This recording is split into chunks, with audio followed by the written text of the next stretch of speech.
Hello, everyone out there, facial media. This is Dr. Brett Spradlin. We got a crowd here. We got a crowd of goats here. We didn't say what kind of crowd. But today is October 19th, and we've got a class for you, an event for you called "How Much Is Your Life Worth?" And I think we'll have some great questions answered tonight. So often we run into people who've been through the mill with medical care, with surgeries, with drugs, you'll hear from some people tonight about that. And so often they get to this point in their healthcare where they're faced with it's a crossroads, and they have to decide whether they want to continue down the path that they've been on that may or may not have worked out so well for them, or if they want to turn over a new leaf and do something new. And so tonight you're going to hear about your options. Many people think you have to have insurance, you have to have all this coverage, you have to do this, you have to play by these games and these rules. So you're going to hear tonight, not just from me, but you're going to hear it tonight from a lot of people who don't do that anymore, and you're going to hear the reasons why. What I want to show you beforehand, too, is just a couple little excerpts, a couple little things to get you thinking, and so that we can kind of frame this whole conversation before we take a deep dive into it. How much is your life worth? We're going to look at, first of all, one of the reasons why we're going to put up our intake form. And there's a question on here that everyone misreads, and I want to tell you why. And this will give us some talking points for later. Right here, this is our intake form, and it says, if a question is not applicable, please put NA, not applicable, so we know that every question has been read and answered correctly. This will help us to better assess your overall health and recovery. A lot of people kind of get lazy on their paperwork. I know they've been to a lot of doctor's offices that have asked a lot of silly questions that don't necessarily mean anything, but everything on here has been very, very, very focused, even right down to drive time to the office, and you can zoom in on that so that people can see a little closer. But drive time to the office so that we know if you're like 5 minutes away, well, you don't have to if it's going to screw things up, Jonathan, but everybody here can see it. I'm just thinking, we're not going to look at it for very long. But everybody needs to put their drive time to the office so that we know that if you're just 5 minutes away, that's very different than if you're an hour and a half away on the other side of Chattanooga. That way we can structure your visits accordingly. But everything here is chosen on purpose. And everything here needs to be filled out, particularly this question right here. And I'll read it for you. I know here it's a little grainy. Please read carefully. During the course of your lifetime, what have you spent in total on your health care, including premiums, deductibles, copays, prescription costs, office visits, etc.? Circle one below, and the choices you have presented to you are 1 to 5,000, 5 to 10,000, or more than 10,000. Now hold on. I'll read the question again because nobody does. Everybody answers this question wrong. I've had maybe 4 or 5 people answer this question correctly.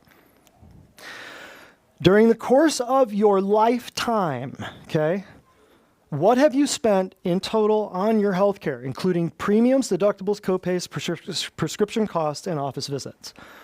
Circle 1. So 1 to 5, 5 to 10, or more than 10. What do you guys think?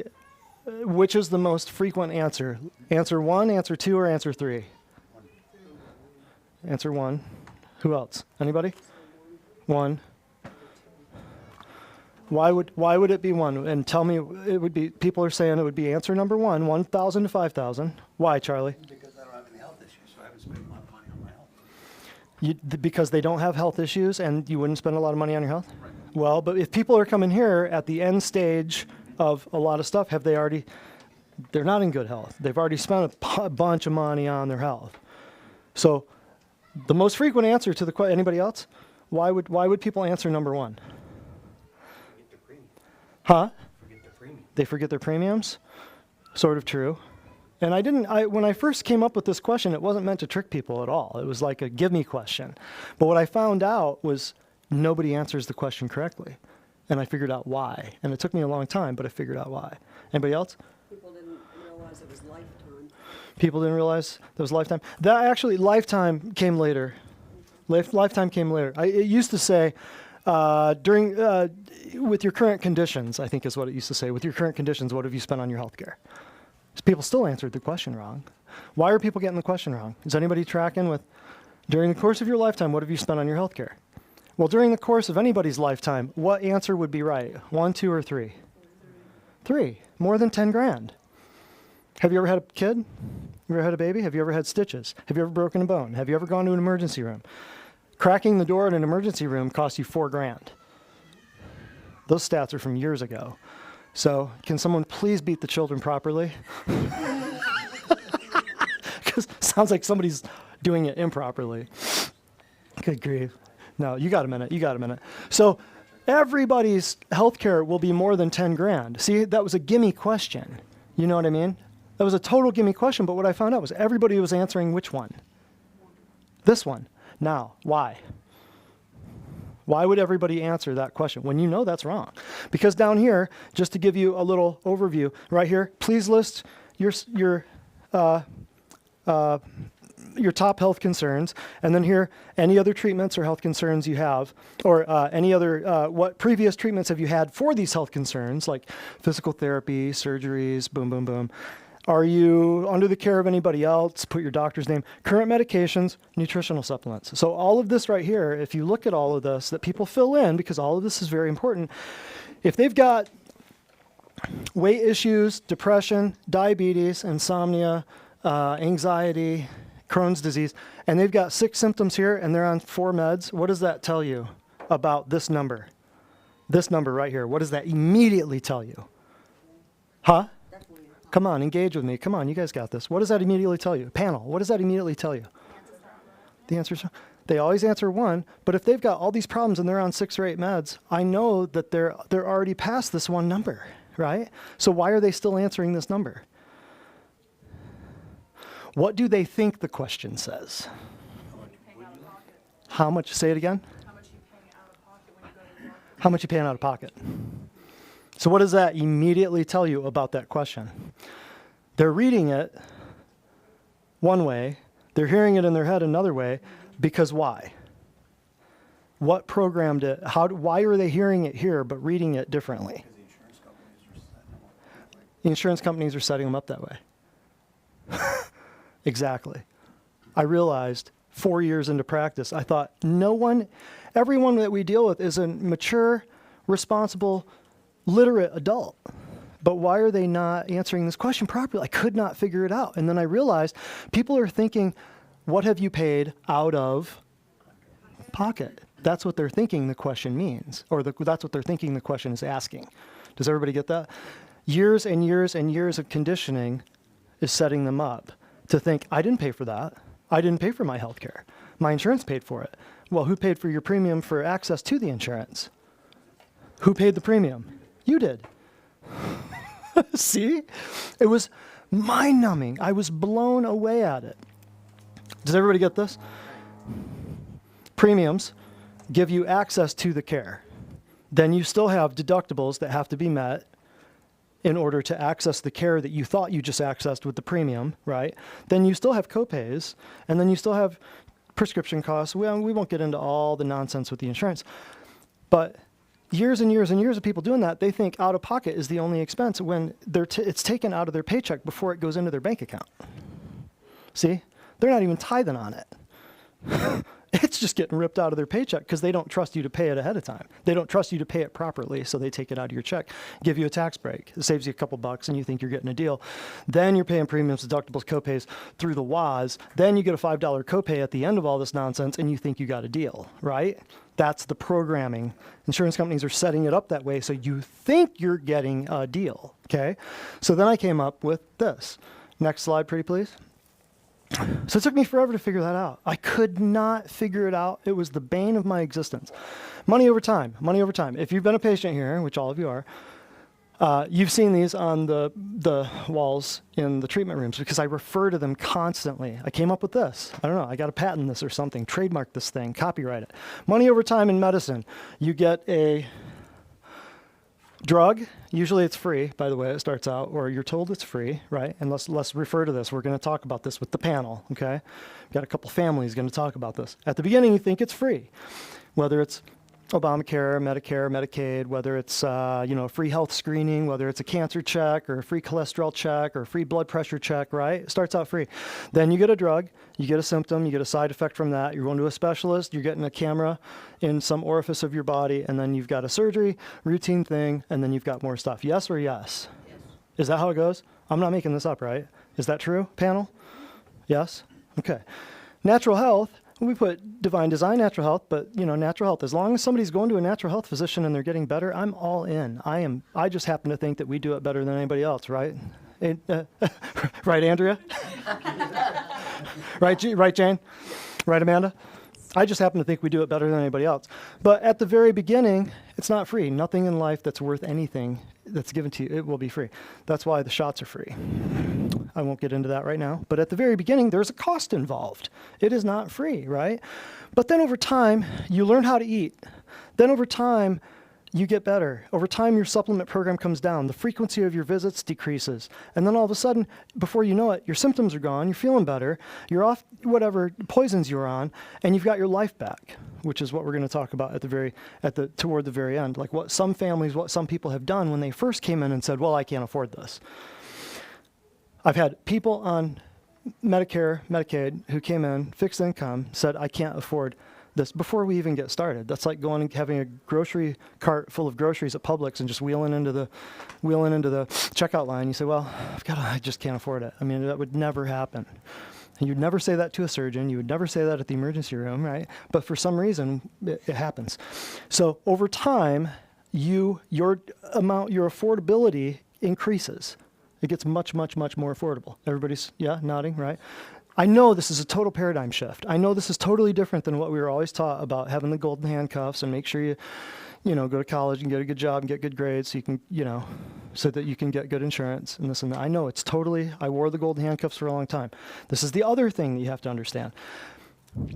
Good versus bad. You could call this full versus empty. This is your healthcare. Or this is the stage of your body before you submit to the care of any other physician. This is like your gas gauge. In between here and here, this dotted line here, this is like the threshold of your pain. In other words, you've got to have something going on ahead of time, suppressing your inflammation, suppressing your pain response. You've got that old shoulder injury from high school, whatever. It just keeps getting worse. It doesn't get better. Your body makes enkephalons and endorphins and all these, pain mediators to keep you out of pain for a long time. And then if you don't do anything to replace it, or if you don't do anything to fix it, it just keeps getting worse, more damage, whether that's the lining of your gut, whether that's your shoulder. So eventually, you finally pass this threshold of pain. Your body doesn't give you a pain signal until you're 60 to 80% compromised. This is what people don't understand.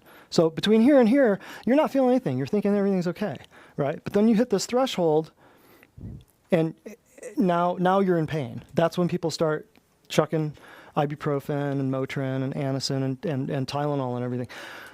When you get down to this level right here, most people come into divine design right in here, right before the end stage, right? So they're chucking their carcass at your feet saying, okay, now I need help. Now, so there are some people that have broken away from that whole thing. You're going to meet them here in a minute. so that they can avoid this. Last slide, and then we're going to get to the panel. This is a relative's list of drugs for her father. Now, do you know how much this cost to get to this point? Tens of thousands, hundreds of thousands of dollars. Hundreds of thousands of dollars. So when somebody comes in here and says, well, I'm on Medicaid, I'm on Medicare, I'm on a fixed income, I can't afford any of this, I say, you already did. You already did. You just didn't think you did. So we've got aspirin, we've got atorvastatin. That's a generic Lipitor. That's diarrhea, muscle joint pain. I think these are the side effects here. No. This is what they're taking it for. Carvedilol. Sound familiar? Bumetanide, I can't read that one. Clopidogrel, Digitec, fenofibrate, ferrous sulfate, that's a synthetic iron. I can't read some of these. It's kind of lisinopril. And then here's a multivitamin, right? Smack in the middle of it.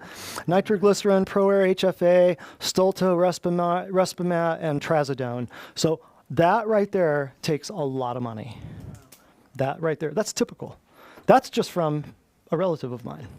That's a private little text message where she said, "Hey, they're killing my dad. Can you help them?" Well, we should have probably started a few years back before it got to this point. So, without further ado, I just wanted to run through some of those things so you guys understand and get this conversation in context.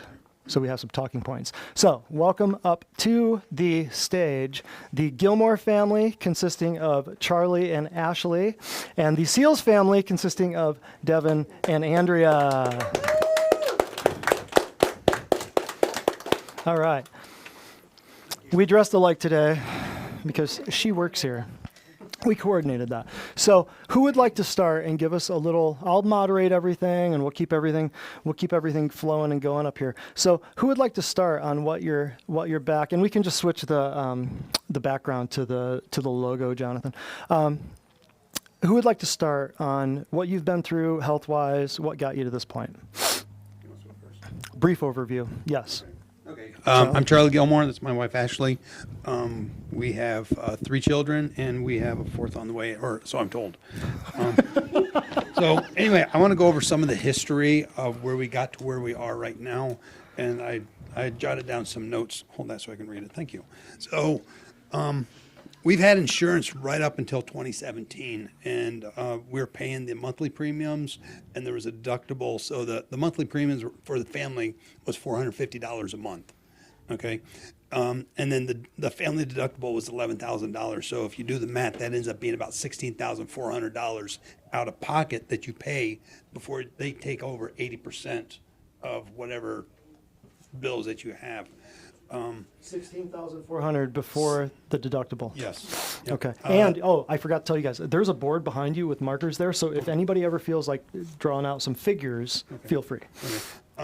So 16.4 before deductible. Well, right, yep. And then after that, I don't believe that the company paid 100%. I think they paid up to 80% of what the medical expenses were. So after our son Grayson was born, we decided we're going to start looking for something else. And we looked at Samaritan Medical. It's a Christian-based medical plan. Opposite, it's not health insurance, but it's like health insurance. And basically what you do is you pay to join this group, and then they send you a letter that says, send your check to these people. And you get a little brief explanation of why they needed surgery, they had knee surgery, whatever. But those payments were $495 a month also. So for a year, we paid $5,940 into this plan, and we never used it. So again, money going out of our pocket, and this was not pre-tax. This is after tax and everything. So there wasn't any benefit to doing it. In 2019, $6,000 before, you did $6,000 without using it. right? Yeah. Okay. Yeah. Yep. And they didn't cover chiropractor. They didn't cover birthing. So if we were going to have another baby, that would have been totally out of pocket too. So in 2019, we ended up going to a class down in Florida, and they talked about fat in your budget. Where are you spending money that you shouldn't be spending money if you're in debt? 98% of the population is in debt. So everybody always has a chance to cut fat out of the budget. So I'm at work one day and my wife calls me up. She says, Charlie, I figured out where we can cut $600 of fat out of our budget. And I went, great, where? And she says, we're going to drop Samaritan. And I said, no, we're not. So, Why'd you say no? because it's the what if. It was the what if effect. We need something. What if something happens? Mm-hmm. You know, if I break my leg, what, you know, something happens to the children. What if something happens? And that's why people have it. Is, Mm-hmm. Right. is it's always the what if factor. Right, and we'll come back to that. I know everybody's wondering, there's probably stuff on Facebook and everybody's wondering. So keep track. We'll come back to the what if, and we'll come back to like the Samaritan options, because I know that's something that a lot of people have always, they ask me about those. So continue. Okay, so we ended up dropping the Samaritan medical. We said, you know, we're gonna go about this our own way, and I was a little bit nervous because there's always a what if. Well, in April of that year, our daughter had fever seizures. And we've never seen anything like that before. We didn't know what to expect. Then we ended up calling that ambulance. We went to the hospital and in the emergency room. And so when the bill finally came, we were there all night long. So you know how much it costs to go to the emergency room. Anyone here that's been in the emergency room, you get that bill and you just freak out over it. So they said, well, we need your insurance plan. I said, we're out of pocket. So we went to pay. They're like, okay, $60. I said, what? They said, yeah, $60. It might be a little bit more, but to be able to get out of the hospital, you have to pay us $60. Okay, wrote them a check and off we went. Interesting. Yep, The we'll come next- back to this. Mark my words. We'll come back to this. Within 2 weeks, we received the bill from the hospital. Yep, here it comes, you know. And so we open up, we're like, okay, here we go. It was another $60. And on the bill, it said the bill for the hospital visit, $3,900. Our portion was an extra $60, $120. Imagine the markup that the hospitals were doing because of that. Man, that was the total, That was buck the total. 20. Right. A buck 20 for a $1.20 for a hospital visit. $3,900 bill, Yep. right? Yep. So, There yeah. were some other expenses too. She had a chest x-ray. You know how much those cost. They're hundreds of dollars, $40. $40 for a chest x-ray. There were a couple, the doctor and the ambulance, we weren't able to negotiate with them. So the entire bill for that one night was $3,900. And the ambulance ride was the most expensive. And the of the whole ambulance was the thing. most expensive, yeah. Correct. Absolutely. And now that we know what we know about fever seizures, we know how to handle them now, so. Right. But it's still $3,900. You know, if we would've had insurance, that would've been the deductible. We'd still be paying that off right now, so. And keep in mind what Charlie said there. When you go to the emergency room, you don't just get one bill. You get a bill from the radiologist, from the anesthesiologist. You get a bill from the hospital. You get a bill from the ambulance, From the doctor at the hospital. from the doctor at the from the Yes. doctor at the Yep. hospital. If a Right. doctor pokes his head in, there's another bill. You Right. know, They don't have to look at you more than 2 minutes. Right. There's another bill. Correct. And you all need to know this because this is a real deal. This is real family stuff. So continue. So the bill for 2020, including Amelia's hospital bill and the 1 month that we paid for Samaritan, was $4,300. That's all we paid. Now, keep in mind that in 2017, when we had the child, we had more out-of-pocket expenses too. So it wasn't just a $16,400. We paid a lot more. So then in 2020, we've had no premiums. We've had no plan to use. We've not had any sick children. If we have 6 children, we know a great place to bring them. In And- 2020, you had no. Wait a minute. It was a pandemic, man. What's going on? I know, you know, it's been horrible. It's been. You know, No healthcare but what happens expenses? is when everybody eats healthy and is No. adjusted and. No, it's too. I It's know too I can't expensive say to eat that, healthy. So Real our food premiums is that too we paid so expensive. far, our medical expenses that we paid so far is nothing. Okay, that money's helped us to go in to help pay off our debt too. So that's extra money in the pocket. And I know it's scary for a lot of people to think that way, but you know, it's a mindset. You have to get used to it.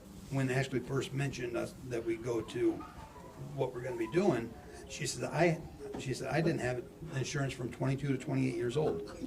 That's right. Okay. Yeah, I had no medical emergencies. I was perfectly healthy. So. She'd go to a Yeah. chiropractor once a week Yep. but the chiropractor is still out-of-pocket stuff. You know, a lot of insurance companies don't pay for chiropractor. A lot of insurance companies won't pay for the Divine Design, the natural living. That's all out of pocket. And So, we can talk about that later. I'm sure there'll be questions about that. Like I hear it all the time.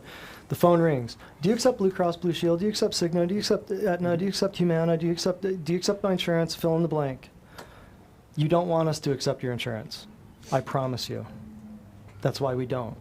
So we can talk about that later on if there's questions about that. There's a reason why we don't do insurance. It's not to put you guys over the coals. It's to make your lives much easier.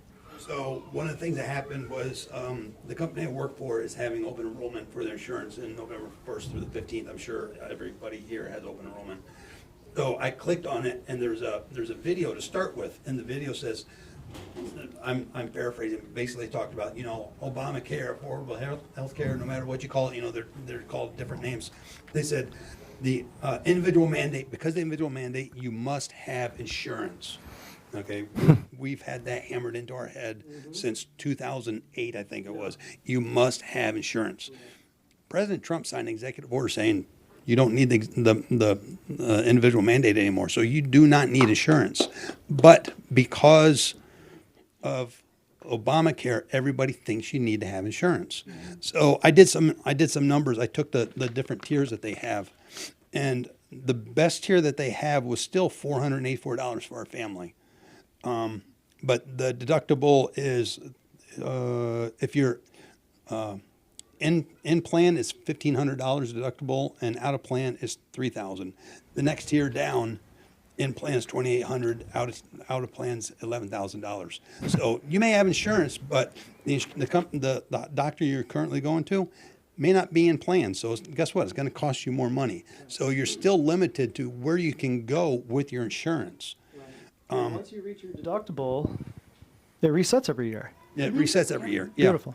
Don't forget about that. Yeah, and the one that we were going to go through, they still only pay 80% out of pocket, or 80% of whatever it is. So, Yeah. but I was really afraid when we had to take Millie to the hospital. This is going to cost us thousands of dollars, and it cost us less than 6 months worth of premiums, much less even touching the deductible. So. That's our crazy. story. So Devin or Andrea, whoever wants to speak on this, how did you, what was your previous dealings with coming to the realization of all this? Yeah, so it kind of started with his back surgery and walking through that, so I'll let him share about that first. Yeah, and yeah, then yeah. I'll share about how that kind of led to where we're at right now. Fine. Yeah. So, we followed the same path everybody does. I was told, hey, you gotta have insurance. He goes back into college, go get a degree, get a job, one that offers insurance. We've all heard that. I was told that several times, so that's exactly what I did. And so I think it was last year, but either way, I was having some problems with my back. I had a herniated disc and tried to see a few different, chiropractors, which of course cost me some money, but none of them. I don't know how many I saw several, and every single one of them did the same thing. They wouldn't let me finish telling them what I was talking about, explaining how I got to this point.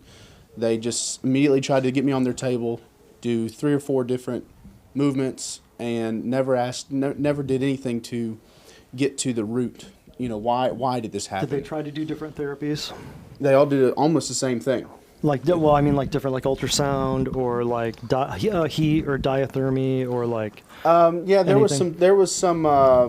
Like hot packs, traction. There was some stuff like that. traction. There were the like the stimulus. Yeah, TENS units. Yeah. And we can and, get into all that, and we can answer why is that, Right. that those are so popular, and that's why does everybody do that? We can get into that if somebody has questions. And But so keep going. anyway, at one point in time, I kind of had a really bad flare up with the issue, and I couldn't walk properly.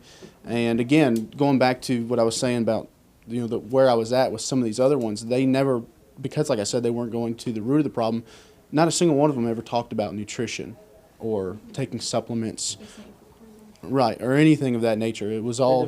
Sent him for cortisone shots. Yeah, chiropractors sent you they sent me to for the cortisone shots. Yeah, to the hospital to try That to get a makes me cortisone want to puke. shot. Yeah, and That makes me want to throw up. So anyway, Lovely. one thing led to another, and next thing I know, I've got an appointment with the surgeon, and of course, what are they going to recommend? Surgery. I mean, that's how they make their money. They're not going to tell you, no, I don't think you should go see so and so down the street, and it's always, then they were like, oh, you went to a chiropractor? Oh no, you should have come here first, that kind of thing. And Surgery first option should naturally be surgery, right? First option always. What are you thinking, Devin? yeah, Good grief. stupid. Yeah. Continue. So anyway, but and then again we had some similar things with our insurance. The numbers are probably very, very similar to where you guys were at. I can look at some of them, but I mean, I think the year that I did have my surgery, just rough estimate was around $15,000 that we paid out of For pocket. But insurance and stuff. by the time that, our out of pocket maximum was never even met that year. So and then the way that our insurance was, again, everybody has different plans. Mm-hmm. The one we were at, actually, you paid 100% until your deductible was met, and then from the deductible to out-of-pocket maximum was where they paid 80%, you paid 20, and then so again, we never even met our out-of-pocket maximum doing that, and that was pretty major surgery. And with the insurance I had, I was out of work for about 6 or 7 weeks, and I was only paid at 50% of with my disability insurance that I had. So because I had insurance or because I had surgery, they told me I had to have surgery. It's the only way I was going to be able to get through this. Wow. They put me out of work around 6, 7 weeks, and then all And how these. old were you at the time? 26. 26, and it was a 26. herniated It's a disc, herniated disc. Yeah. and surgery was the only option, Yeah. regardless of the scientific literature that says that discs can be resorbed by the human body within a short amount of time. Despite that. The money that they pay for health insurance, you only got paid 50%. Right. The other 50 is basically you paid that too, so. Yeah. Yeah. Yeah. Right. Yeah. Good point. Okay. Yeah. Continue. And, Yeah. Well, then again, all those bills start coming in, like you said, and you just have just this huge stack of bills. And then again, now I'm living on 50% too. I'm trying to figure out how we're going to pay rent, much less all these bills that have just come in. And the hospital's calling, everyone's calling, hey, when are you going to make this payment? We're still trying to get our paycheck in first. Let's figure that out. Yeah. But then, I think you even had something you wanted to share about, because we have three girls. Yes. So we've been down that road a couple times with giving birth. So you want to share about that? Yeah. Oh, So yeah, that yeah. was another big reason why we started looking at our healthcare insurance, because we were patients here before I ever started working here, and we just really started looking at, okay, it's not going to make sense for us to do our health insurance and come here because we're not using our pediatricians anyway, because we had stopped doing shots by that point because we had learned too much, and once you know something you can't unknow it, and you're responsible for what you know once you learn it. Amen. And we just couldn't Amen on that take that one. responsibility lightly. So we decided to take the natural health route because overall we were going to save money, but we were also pregnant with our third child at the time. And we thought, well, shoot, we remember how much it costs to have a baby, with insurance. What on earth is this going to cost us to have a baby without insurance? Right. And each of our first 2 kids with insurance were roughly $10K to have them at the hospital, and that's with a 2-night stay for each one. And like Dr. Spratland said, that's the hospital stay. The anesthesiologist sent me a bill because I had an epidural with my first 2. I got a separate anesthesiologist bill. I got the hospital bill. I got the hospital pediatrician bill. I got charged for each time like $750 for sending my kid to the nursery so I could take a nap for an hour and a half. Which was not worth it. Because with my first kid, the hospital sent me an itemized bill, so that was nice. So we really just started looking at, Jeez. okay, well, if we decide to can our insurance, are we, is that going to be smart considering we're going to have a baby in a handful of months? So I started calling around to different hospitals, asking them what it was going to cost me to have a baby in the hospital out of pocket. Well, it still was going to cost an absurd amount of money. So we're like, well, I don't know about that. But they can predict that to you ahead of time, like Yeah, they can give you the average. A rough average. Okay. Yeah. So we started looking at, okay, well, I had always said I wanted to have a natural birth, but I didn't know what that was going to entail. So I was like, I don't know if this is for me, but we just started looking at it. And then as soon as we started, just kind of even remotely entertaining the idea, all of a sudden, all these people who had home births were coming out of the woodworks, and I was like meeting them at grocery stores and parks and here at the office and stuff. And it was like, all of a sudden everybody was birthing at home, it looked like. So we started, okay, well, let's be practical here. Aside from, so I can go to the hospital and have a birth without the medication. That'll save us some money. Or so we were comparing, okay, what is it going to cost me to have a natural birth? Save money that way, have a natural birth at the hospital. In case something happens, or having a natural birth at home, what's the cost difference going to be? It's been done for thousands. Yeah, which has been done for thousands of years. Yeah, people really have only been, panicking and making sure that they have their kid at a hospital for the fear of, what Good if it's, Good point. the fear of 20,000 that. what ifs that you can come up with. Preach That's that. been very short compared What to ifs, which are roughly which are, 5,000 years that people have been birthing Right. wherever the kid happens what to ifs come. which come from My where? friend delivered from a Publix parking Faithland lot or last week. Fearland? Where do the what Yeah. ifs come from? Yeah. And most of the Fear of stuff faith, we yeah. fear is stuff that never ends up happening. Exactly. Right. 6,000 years. So Boom. we were just taking a practical approach, like which is going to save us more money, and that's what we're going to go with pretty much. Yeah. And we realized that by birthing at home, it was going to save us thousands. That's even with hiring. 75% difference. Yeah, about 75% difference, because each of our kids was about $10,000 to have them at the hospital. And then to birth at home using a midwife and a doula, which the midwife that I use is probably the same one that everybody around here used. To use a midwife and a doula was only about $2,900, so less than $3,000. So it was Good to like know. 1/3 to a fourth of the cost Right. to with birth no at home. epidural, with no C-section, with no Yeah. antibiotics in the That's baby's correct. eyes, with no Yeah, and I- with no shots. Yeah, they're going to save even more money, and Charlie's going to catch it. Charlie's birthing the baby. Yeah. Perfect.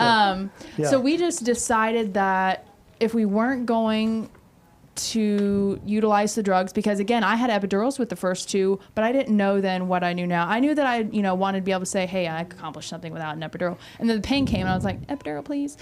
But now I didn't know then what I know now. I had no idea what epidurals were made of, or the risks, or I had no idea. But again, once you know something, you can't unknow it. So I was already committed to doing it without pain meds and without, medical intervention as far as anything, taking anything into my body.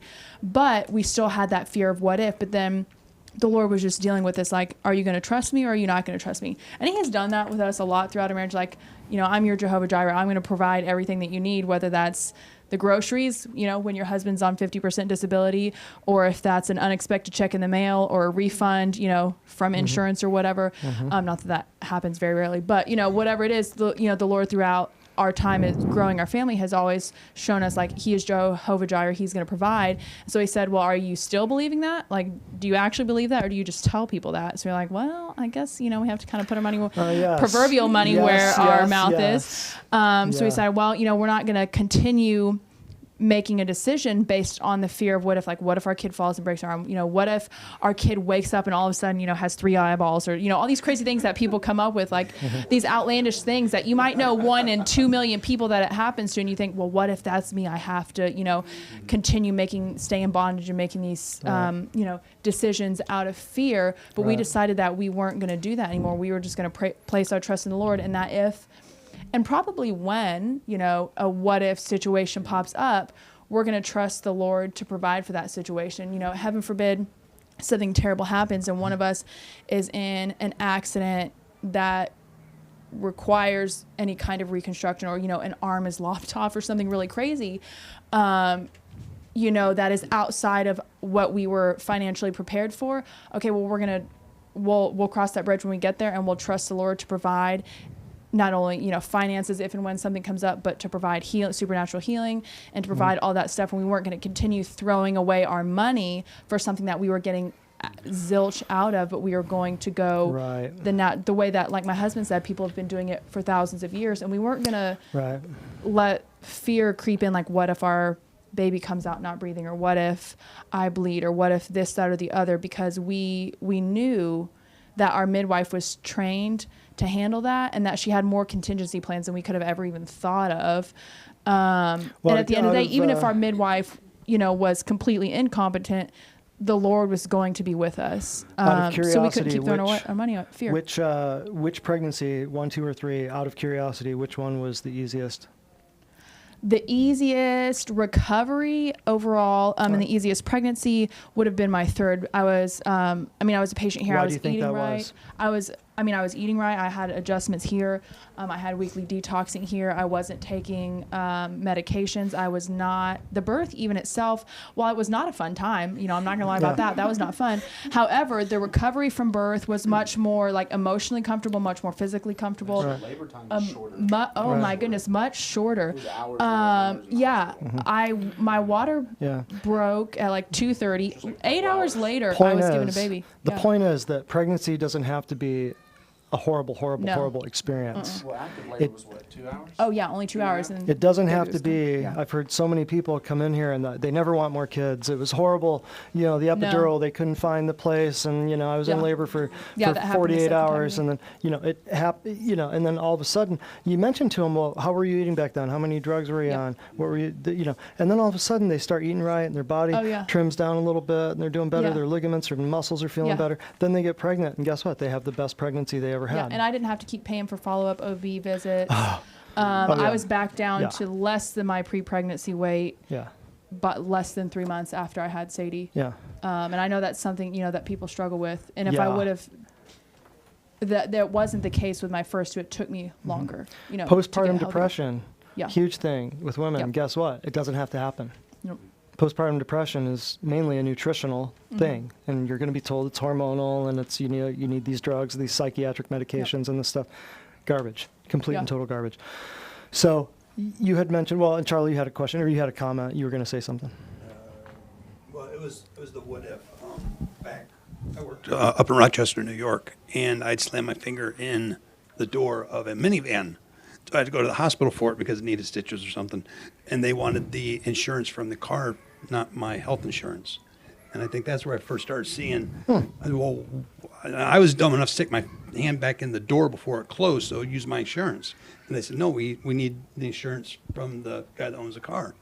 So that's when I started questioning, why do I need the insurance if there's insurance around me all the time? Yes. Oh, yes, yes, yes. People always, well, I got to have insurance. What if I get in a car accident? That's why you have car insurance. See? We're surrounded from the time you're right now covered by my liability insurance. When you walk out in the parking lot, you're covered by Church of God of Prophecy. When you hop in your car and go home, you're covered by every time you take a step in this world, you are on an insurance policy that is being paid for by somebody. You get in a car, you get on an airplane, and when you buy an airplane ticket, what do they want you to buy with it? Travel insurance. So yeah, that's a very good point right there. And yeah. So that's when you started thinking like, wait a minute, I might be double covered here. I've got my medical insurance, I've got my auto insurance. I wonder how many other times I do this. Very important. People don't understand that. Right now, you're under an insurance policy right now. How many of them are unnecessary, right? Yeah, that's a very good point. And to touch on what Charlie said about the kids, that we had originally thought, okay, well, we'll cancel our insurance for us, but you know, what if something happens to the kids? That okay, well, let's see if just getting it for the kids is an option. But again, we had already stopped doing the shots at the pediatrician, and we moved back to Tennessee. We couldn't get a pediatrician to take us because of that. So that's kind of why we started looking at becoming patients here, because we saw my sister-in-law's success here, and we knew that the issues that our kids were having were not being solved by a pediatrician anyway. So we knew that this is the way that we had to take, because we knew our kids' issues had to be nutritional. So anytime that our kids do have anything come up, we bring them here, and it's very few and far between. And it's less and less rare with our second daughter, who is less vaccinated than our oldest daughter, actually. Right. Oh, anytime they get sick, I mean, it's any time that I've seen where they get sick, I mean, it was our oldest, which we followed the schedule up until 2 years or so. You know, we had a handful of ER visits, and we were. I mean, it was about a week-long process of trying to, you know, giving her the antibiotics or whatever they had her on. I mean, we didn't see a true improvement. I mean, at least through 4 or 5 days, but a lot of times around a week would be if we were going to see improvement. If she was, and I'm just talking about like a common, you know, a stomach bug or any kind of run-of-the-mill, just little sickness you pick up.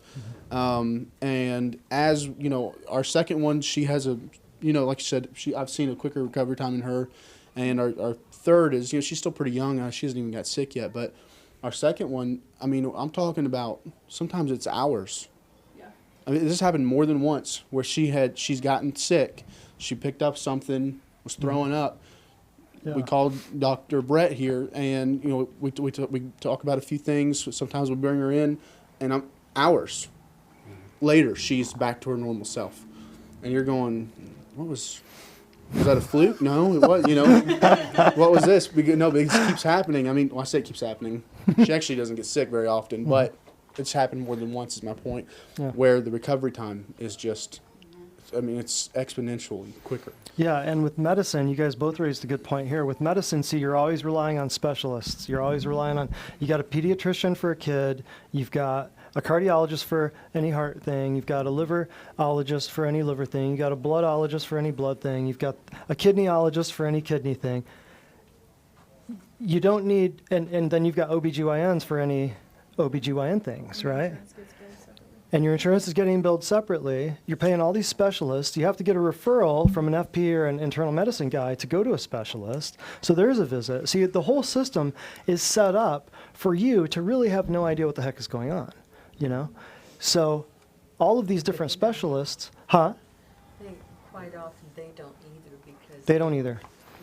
Because it's not only some places have moved into a team. Yeah.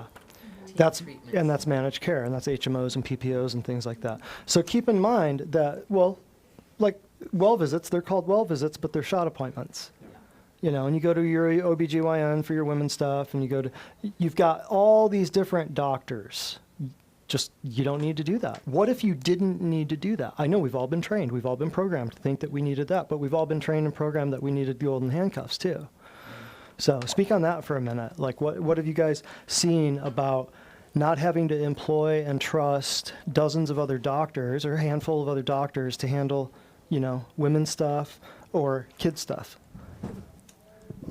You can go. So when we first got married, I had a gut issue that was killing me, and I actually, for the first time, went to a primary, and the nurse there, Nurse Cratchit, was like all over me about getting a pap smear, and I'm like, no, I don't need it. I've got one man, and that's all I'm gonna keep. And I've looked into all that before, and it's just an extra thing.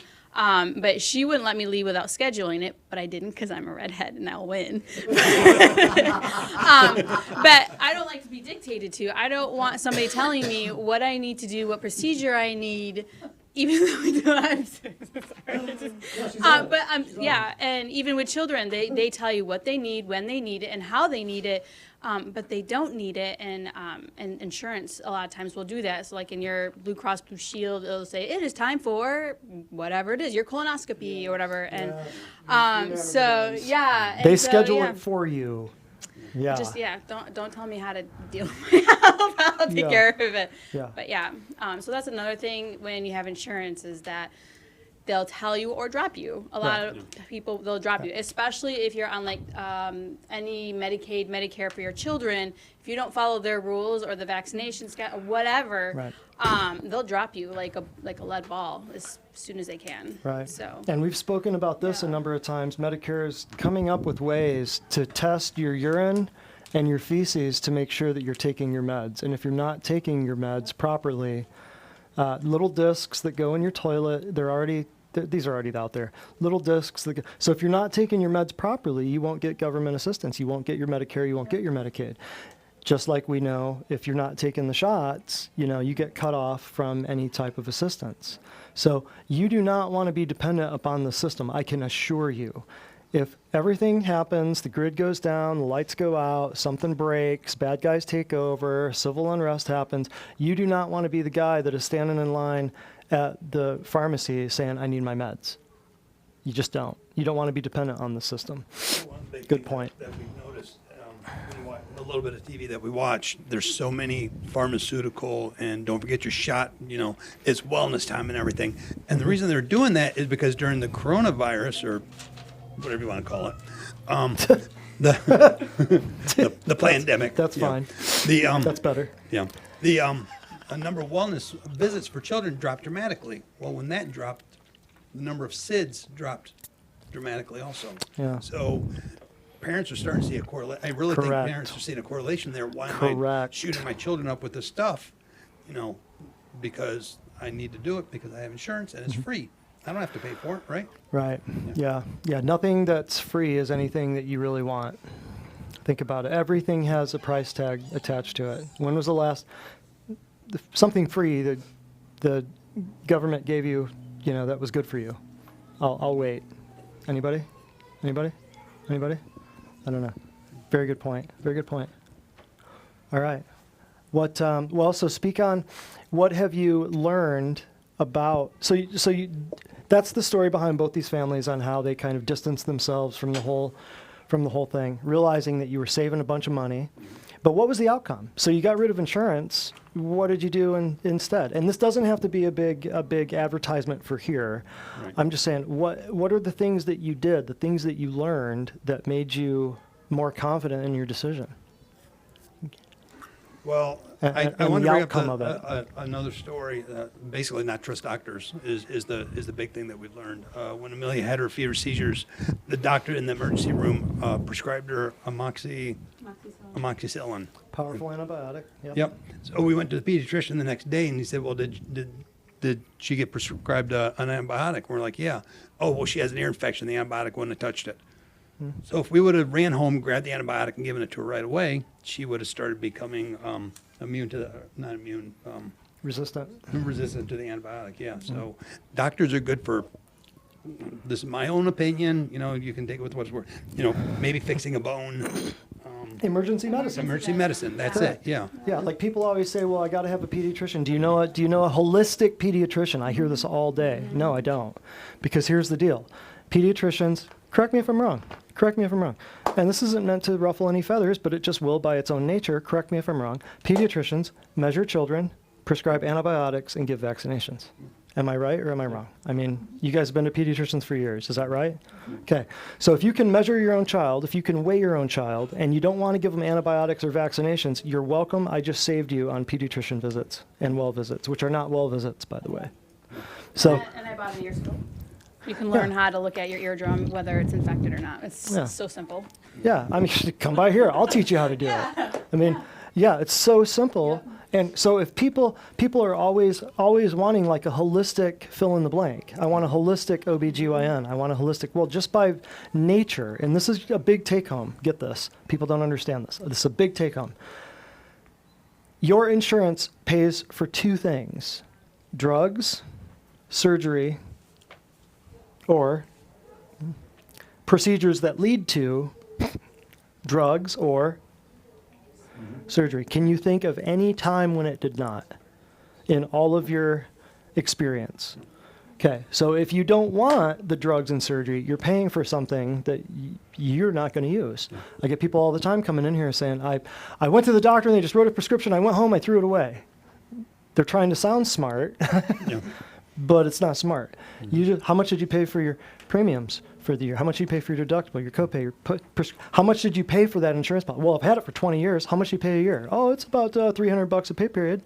Okay, so 300 times 26 times 25 years. Yeah. You get the point? And you just threw that piece of paper in the trash. That's the point I'm making.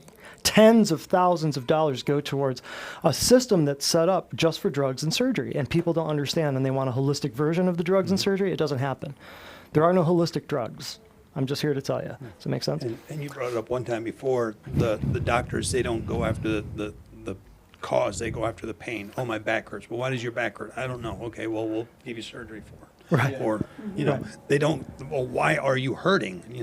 Let's worry about that root cause. Right. Oh, my back hurts or my finger hurts. Why does it hurt? Oh, you chopped it off. Well, let's give you a pap smear. I'm not going to you as a doctor. But like with, that's a great thing. But like with Devin's example, like back pain, how many times a day do we see back pain or neck pain or something like that that's not back pain or neck pain? It's not. It might be pain manifesting in your back, but it could be women, it could be uterus, it could be ovaries, it could be bladder, it could be your intestines, it could be referral pain, constipation, diarrhea, it could be Crohn's disease, it could be anything. That back pain, unless it was an accident, which I'm thinking in your case it was, if I remember correctly. That was years ago and I didn't know you then, but that back pain could be prostate, guys. It could be kidney. It could be, you have organs down there too. How do I know? How will I rule it out? I'll ask you. Did you fall? Did you slip? Did someone kick you in the back? If the answer is no, and you just woke up with it, guess what we just determined? It's not your back. It's not your back. It's an organ. It's an organ. Period. Drop the mic, walk off stage. It's an organ. If you just woke up with it out of the blue, or it just developed out of over time, we don't need to send you for an MRI, a CAT scan, or a blood lab, and we don't need to take X-rays. Period. It's not warranted. Not warranted at all. So does that can set so many people free right there. That can help so many people. Does that make sense? Fabulous. Now, as far as, well, what are other things that you guys wanted to cover? Anything do you want to say? What was your experience with the direction that you went? Did things get better or worse pre or post insurance? Sure. So for us, it definitely got better because we finally saw our kids getting well. We saw that our daughters, who were never having solid bowel movements, were having normal bowel movements. They were gaining weight. Our eldest hair actually started growing a little bit. Without going to a gastroenterologist? Yeah, without drinking Pediasure. And without drinking Pediasure. Imagine that. Pediasure. And Yeah. Pediasure. it saved us money. Did your kids act better and behave better? Act and behave better? That's a loaded question. The jury's out on No, that I mean, one. were they happier? No. Were they? Oh, yeah. I mean, they're pooing regularly Yeah. and stuff. I have to Absolutely. assume Yeah, that they were sleeping better, Okay. for sure. Sleeping better. There we go. Which All meant right. I slept better. Boom. So quality of life went up. Yeah, and we saved money Huh. by So ditching our win-win. insurance because, like my husband said, we between our premium and our deductible, that was somewhere between 13 and 15,000. And on top of that, even once we met our deductible, we didn't meet our out-of-pocket maximum. So even if I would have had my third baby at a hospital on our insurance, that still would have all been out of pocket on a 24-month payment plan because that still would have only barely met our deductible. Wow. Right, and that's another thing. A lot of people don't have. Again, let's just start the number $15,000. A lot of people don't have $15,000 sitting there ready to pay for surgery. Right.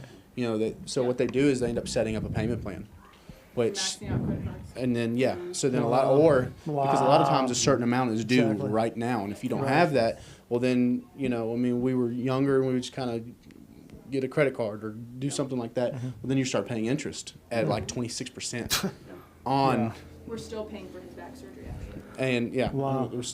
Anyway, Wow. but yeah, I mean, again, it all just leads you down this rabbit hole Yes. of just constant debt. Constant debt. Constant debt. And what we've it's mentioned going this- toward. And I think we've Not at mentioned all. this at least twice, but I'll do it again. It resets. The next year, you're going, you get so close this year, or again, if you think you're right. Or if Happy you, New Year! You're going, Yeah. really start over Yeah, all I mean, over who again. thinks of this? What Yeah. demonic mind thinks of these things to keep you in a constant cycle of complete and utter total slavery? Yeah. And you think that it's something you have to have while they're promising you health, but really giving you death while you're paying for it. Who thinks of this? Better yet, who submits to it? So you mentioned, everybody. Everybody, Yeah, it's a culture. Practically It's a- everybody it's a- does. It's a mindset. It's a culture, and you're nuts if you don't bow down to it. Oh, yeah. You're nuts. Thought you were nuts. That's where I'm going with this next question. What kind of backlash did you get from all of this nonsense? My father is old school, and he believes everything the doctors say to him. Is your father in good health? Compared to a dead person, yeah. But, no, he's got health issues, and he's taking medication for it. And, but Not to get off topic, but yeah, it's. yeah, That's- he's I got just wanted to the prove a list of point. medication that you showed up Yeah. here. That could have been my Yep, father. I just wanted honestly. to prove a point without proving a point. Yep. So there it is. But he questioned us not having insurance. Right. And it was one of those things that, Dad, we go to a chiropractor, and he's chiropractors Oh, and quacks. Yep. But- Charlatans, and, fake and, doctors. and a lot of Not people, a real doctor. a lot of people say that too. Uh-huh. We talk about the insurance and everything, and I say, look, we don't have insurance. They're like, but what do you do if? And I said, we don't live by what ifs. Right. Right. We've been put on a path. We had the multi-credit cards and everything, and I looked at the debt that we had before we got on this path in 2019, and it was insane the amount of debt that we had. But Uh-huh. by June of next year, we'll be debt free, 100% debt free. Right on. And that's just, it's an amazing feeling. I have a spreadsheet, and I watch, Yes. and when you play the games, you know, I'll move this money here, so I pay this card, and the next week I'll pay this, and I'll Yeah. do this. Becomes When you start fun. losing all those, there's no fun anymore. You're like, I've got no money, I've got nothing to move around because everything's getting paid. I'm sure you'll be okay. I'm sure it will be too. I'm sure. Tell them all the time. I'm sure you'll be all right. But yeah, it's a constant cycle of complete and utter just ravaged health while you're paying for a slow demise. So you just have to open your eyes to this and be okay with learning that we've all been duped, we've all been screwed over by this, and what's the way out? Non-compliance. Yeah, Just and we had people complete and say- total non-compliance. People say to us, "Oh, well, if you're not gonna, vaccinate your kids, we just won't bring our kids around you." Okay, well, I hate to hear Okay. that, but Okay. Well, then, I mean- my question is if your kids' vaccinations work so well, why are you worried about? If, Right. the whole point is of getting, of what you're supposed to do is get vaccinated, so that way, if and when, specifically when you Right. get exposed to this fill in the blank, you will not take on any of those symptoms because you're immune. Well, if my kid has it and your kid's been vaccinated, what are you worried? What are you worried about it? Yeah. that was You the know. first question when people found out that we were cutting our insurance as well. For one, what are you going to do if something happens to the baby? Right. And for two, what are you going to do to get your kids shots? And we're like, we're not worried about either of those things, Yeah. but thanks for your concern. Notice that's another big thing I hear from a lot of moms. Yeah. When the pediatricians shut down and don't allow you in, where do they all come? Yeah. So because you have to have, what if something happens to your kid, and how are you going to get?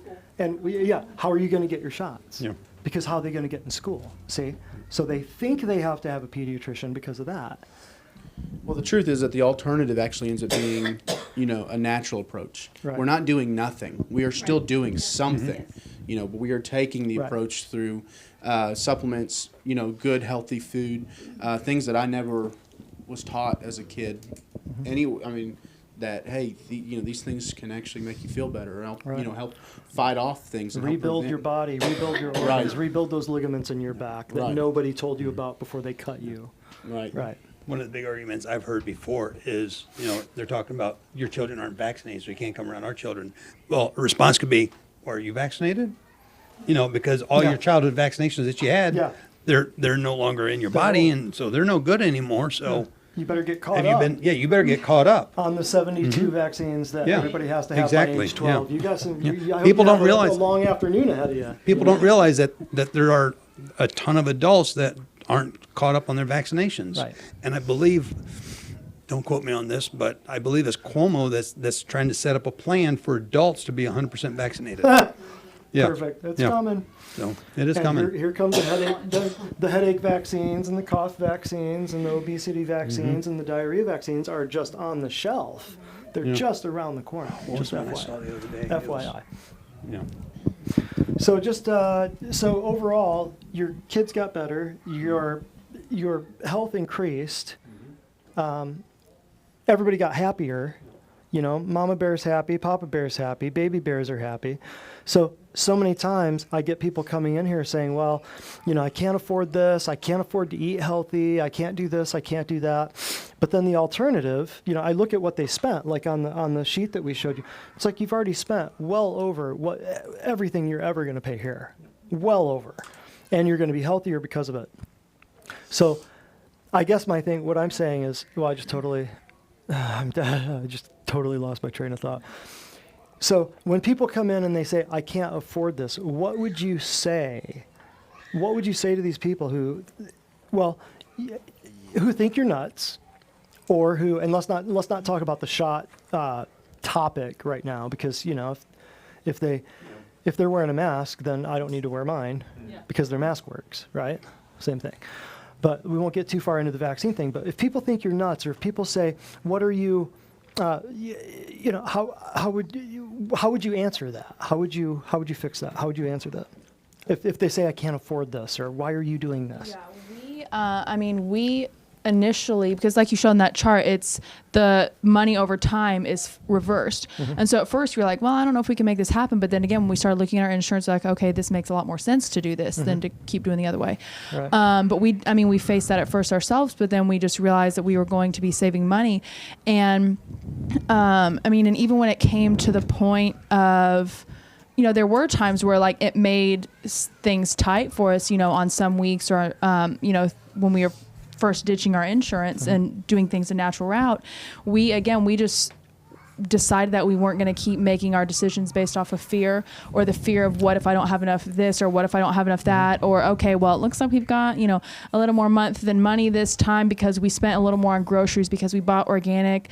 But, we decided that we weren't going to worry about that because every single we have too many times to count where, we were in that position and we thought, well, eating healthier is more expensive, but we know that's what we need to do. So we're going to do it. Well, first we were paying our tithe.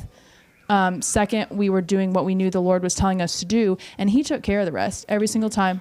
Genius idea. Even if we didn't, have money to go buy a brand new car, something that we didn't need, we were paying our tithe first and doing what the Lord told us that we needed to do, and honoring our bodies as His temple and taking care of it as such, so that we could be more effective for Him. Be more effective in our witness, be more effective in serving others, in the whole 9 yards. And every single time after doing both of those things, He filled in the gap every single time, no matter if the gap was an inch wide or if it was 10 miles wide. Hallelujah. He filled in the gap or sent someone to fill in that gap. So we just know that even if 10 years down the road, something terrible can happen for us, and, because we're not on insurance, so we don't have someone else pay for it or whatever, the Lord is going to provide every single time if we make our decisions based on our faith in Him and honor Him with our first fruits first. Correct. We're not, we don't have to worry about, we're going to have to eat McDonald's every day because what if something happens? Like, He's going to make a way. Well, and speak on that for a minute, because I know you both got, a bunch of kids. We got a football team when you count everybody standing up here plus their kids. We got a whole football team. Is it really more expensive to eat healthy, or is it more expensive to eat crap?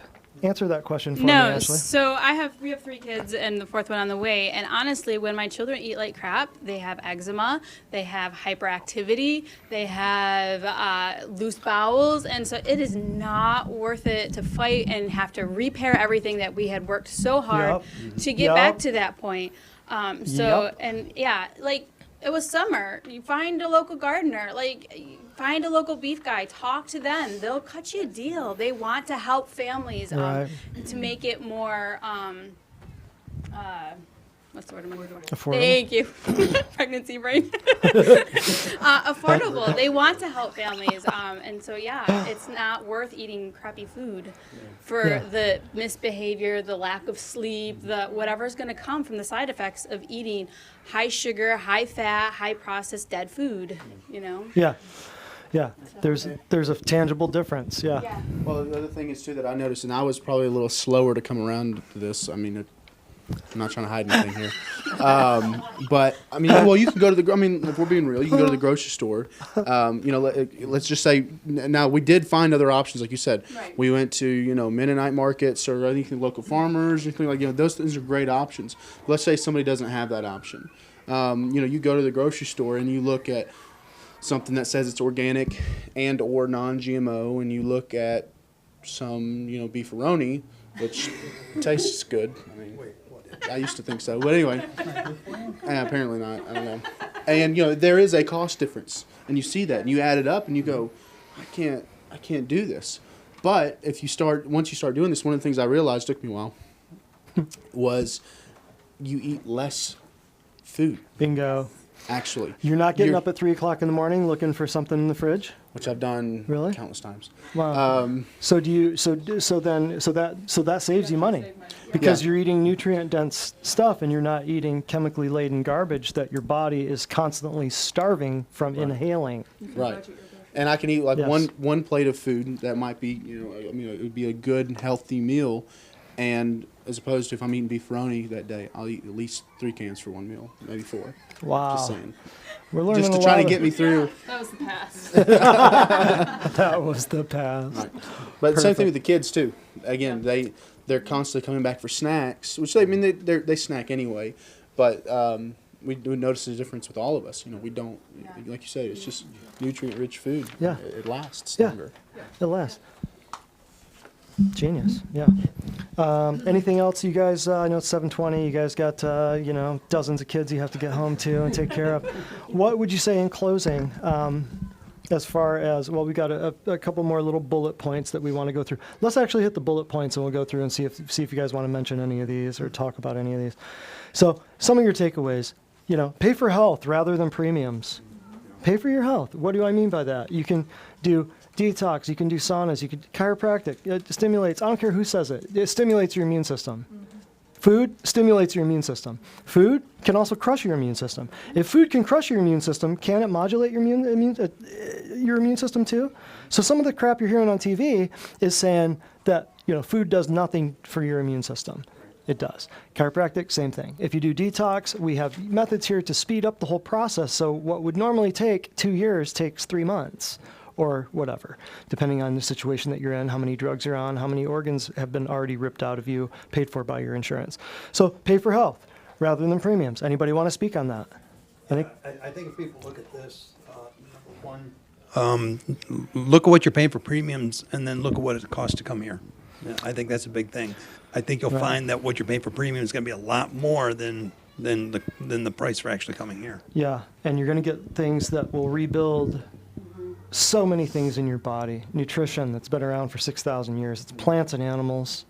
It's plants and animals. That's all you need to say. Care becomes dramatically cheaper because the closer that someone does what they, or the more closely that someone sticks to what that is recommended for them to do here, the faster they get to that maintenance phase of care of coming every 2 weeks and then moving out to coming every 4 to 6 weeks. Right. So then the average monthly cost of what they're paying in their first phase of care, for some people then becomes their average yearly cost, which is a dramatic difference. Dramatic difference. Like if I just Huge saw somebody, difference. if we just saw somebody, and not to throw out this big advertisement for us or anything, but let's just talk numbers. And I was going to do a whole thing, a whole spreadsheet, and say this is what you could come here for, a year, 2 years, 3 years, but we didn't do that. If I just saw somebody chiropractically speaking, once a month, $600, once a month. That's just for the whole year. If I saw you with nutrition on top of that once a month, that's another $600, so $1,200. That beats the dickens out of premiums. Yeah. Now, nutrition's all up to you and all up to whoever because of what they're eating. But on top of that, kids are half price. Yeah. Hello. Bye-bye. If you got a slew of kids, this is where you need to come. If you got a slew of kids, yeah, bye-bye pediatricians. If they're going to kick you out for not complying, and that's their right, they can do that. But nobody who looks into all the stuff that we just mentioned regarding shots, nobody who looks into it ever turns around. Yeah. You can't unsee it. Once you realize it, you can't unsee it. Does anyone know why the pediatricians kick out people that don't vaccinate? Money. Yep. The pharmaceutical companies, if they're 100% vaccinated all their kids, they get like a $40,000 or $50,000 bonus. Correct. So your child is worth $40,000. Right. That's why they get kicked out. Yep. And I've said this before, I'll say it again, just for people who weren't here before. As far as medical specialties go, pediatricians are on the low end of the pay scale. I don't mean anything negative about that. That's just the truth. And as far as pediatricians go, 80% of their income comes from vaccinations. Wow. Still want your pediatrician? Knowing what's out there now with Mr. Gates and company coming for your veins, you still want that pediatrician? That's all I'm saying. So anything else on that? Pay for health rather than premiums. Why are you buying a penthouse suite for Blue Cross Blue Shield? When you've got your body right here and you're putting your faith in what? Are you putting the faith in the maker, the founder of your body, or are you putting your faith in the founder of Blue Cross Blue Shield, Humana, Aetna, and Cigna? That's what I'm saying. Oh, she got pregnancy back. So get that. Where's your faith? Is your faith in the what ifs, or is your faith in the great I am? You know what I mean? Next one.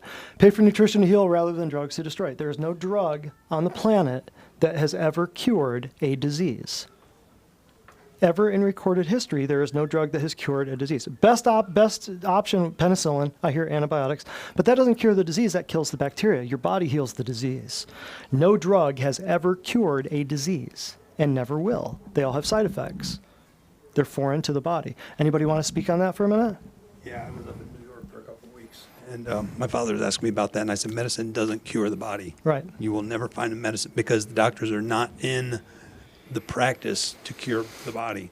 You know, they'll help you and they'll assign you more medicine. And okay, now all of a sudden I have a side effect, so we'll give you another medicine. And then when I have side effects, they'll give you another one. And pretty soon you got 20 drugs that you're taking 2-3 times a day. That's where that list came from. That list is a relative. That's her dad. It's a relative of mine. That list at the very beginning, and that's very common. I get those. They get extra brownie points from the nurses if they're in Excel spreadsheets. The nurses love that when they just come in and here's your drug list. The nurses love it because it's organized and here's the dosage. But, you know, natural health's too hard. But you got 27 meds on here and it tells you how many times a day to take it. You know, so pay for nutrition to heal rather than the drugs to destroy. Number 3, either way, honey bunny, you're going to pay. Either way, you pay the farmer, you pay the pharmacy, one of the two. You pay the grocer, you pay the surgeon, one of the two. Either way, you're going to pay. And I forgot this. This is where I spaced earlier. The kids were screaming and I spaced. I read this a long time ago. Back in the 60s, Americans' health care it was 20% insurance and 80% food and, you know, living from food, right? Back in the 60s. Fast forward to the 90s and 2000s. Now, healthcare takes up, it's reversed. Healthcare is people spend 80% of their income on healthcare. Ding, ding, ding, premiums, deductibles, copays, all that stuff. And 20% on food. Ding, ding, ding, McDonald's and Chick-fil-A. And I'm sorry, all you Chick-fil-A lovers out there. I know we're in Cleveland. I know I just made a lot of enemies. But I guarantee you right now, there's a 2-lane parking lot going around that building, and there are some sick people in that line. So either way you're going to pay, be ready to make withdrawals because things are happening. Things are happening in this world. Anybody want to speak on that for a minute? Pay the farmer, pay the pharmacy. Yeah. Either way.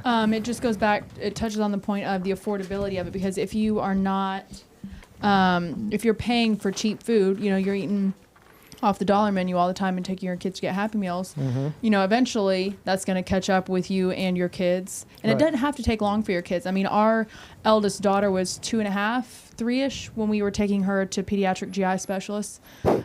GI specialist for a 3-year-old. Putting a camera down her throat. Should never happen. And they're told it's heroic. You're taught that it's heroic medicine, arriving to save everyone. And so it's at that time, we were spending money on that rather than spending money on our grocery because we thought, okay, we don't have a lot of money. You know, we're a new young family, blah, blah, blah. We have to, you know, buy the cheapest groceries we can find, go through the dollar menu, you know, that kind of thing. Right. And then our kids paid for it, you know, and our How bodies many paid for it. Yeah. Millions of families, that same sentiment is echoed. They're saving money to give to a corrupt system for St. Jude's so rather than to giving the poison money their kid. to our kids, we And- were giving it to people who were not helping our kids. It was like, Right. We could probably count on one hand in the count of 3 years how many times that our eldest had a normal bowel movement. Wow. And, you know, she didn't gain weight for a whole year. Should we Didn't- 20 pounds for a whole year? Didn't gain a single pound for a whole year. Wow. Now she was full of energy. I mean, she wasn't lethargic, you know, so, I mean, she seemed, you know, okay, we thought maybe she was still healthy. But after a while, you know, think, how long does it take you to figure out after a year? But you're like, she hasn't gained any weight. And she keeps, you know, her body wasn't, you know, absorbing these nutrients. Well, Right. there weren't any nutrients. We weren't putting any nutrients in her. We were Right. getting the cheapest stuff we could find. Right. So what does that tell you? About half of the diseases that you're told are genetic are really nutritional. St. Jude's, they're asking for your money every time you check out at a grocery store. You got cancer hospitals for children, not teenagers, children. Yeah, you see the commercials all over the place. Last year it was 1 in 5 kids had cancer. This year it's 1 in 5 kids will die of cancer. What? Yeah, they just changed it. I couldn't believe what I Wow. saw. And if you drive between here and Chattanooga, you see a big billboard, put your money where the miracles are, with the little bald child to get your you know, sentiment. And I'm not dissing the children. They just don't know. But the whole system is bent against them. The whole system. There's nothing normal, natural, or common, nothing normal about a child having cancer. Cancer is a symptom, right?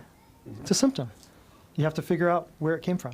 All right, so either way you're going to pay. Be ready to make withdrawals. And I'll say on this, you do not want to be sick, diseased, slow, tired with the uncertain future that is upon us. You don't know what's happening. You don't want to be compromised and dependent on drugs when they're coming around giving out your free shots, okay?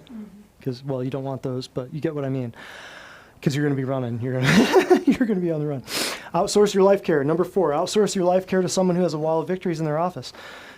What am I saying there? If you want your pipes fixed, you ask a plumber. If you want your interior decorated, you ask an interior designer.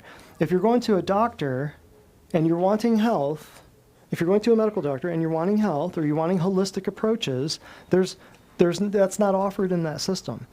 Look at your insurance policies. Surgery, it pays this. Drugs, it pays this. Well visits, it pays this. It says it right in your policy. So outsource your life care to someone who has a wall of victories. I've never seen pediatricians with testimonials. We got, see, right there? Perfectly timed, screaming child.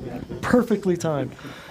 But we've got tens of thousands of testimonials in this office. We've got a bunch of recorded ones, video, stuff like that. So what I'm saying there is go, trust your, if you want your pipes fixed, make sure the plumber that you go to has the right tools, the experience, and people to get the job done. That's all that is. Anybody want to talk on that for a minute? Good? Good. Number 5, this is what you need to get. Free will often kill you. Hello, hello. Nothing good is free, right, in this life. There's no such thing as a free lunch, so why should there be free shots? Hello. Tells you the value of them. Free will often kill you. Your ignorance is often incentivized. They will pay you to be ignorant. They will pay you to be uneducated regarding these things. Anybody? I just read something that the COVID vaccines, 3 of the 4 tests have been canceled because of unforeseen issues with the people that have had the vaccines. So unforeseen issues with Yep. the COVID vaccines. Yep, but they're still Right. trying to push it through. Still as trying to quick as push it through, possible. right? Yep. Still trying to push it through, regardless of the fact that there are no people dying in the streets and the hospitals aren't crushed and everything that we've been being told for. What is this, day number 250? 230, day number 230, I believe, of a 15-day flatten the curve thing. How you digging that now? You still digging this? No. Not at all. Not at all. So, yeah, what were you gonna say? When you mentioned that, you will be paid to stay uneducated, it just kind of made me think of something, and that sometimes, at least, I know I've been down this road where we start talking about, what's common medicine, and we start to kind of, or at least I started to get kind of a viewpoint on doctors, and there's a negative viewpoint, and we start thinking about these doctors that are all evil, and I just wanted to make a point that it's not always the doctor that you go to that is evil. They're trained too, just like we were. Just like we were trained to say, hey, look, we need to go do this. Well, they were trained in college or, during, their practice that something led up to, you see this, you do that. You see this, you do that. And even to a certain point, even though they are educated, sometimes they're educated on a flow chart. Or something, or if this, then that, and then you follow it. So it's not always so much that the doctor you're seeing at that point in time has these evil intentions for you. They may think they're doing the right thing, You're right. but it's really a higher than that. Absolutely. It's a system that was created above that, Right. that trickled down to where they're at, and they're just Absolutely. again doing what they think They're just supposed following to. orders. Yeah, Right. they just do what they've been trained. Yeah, and this isn't to demonize any. There are well-meaning doctors out there who, and unfortunately, they're trapped in a system, and more they're becoming aware of it.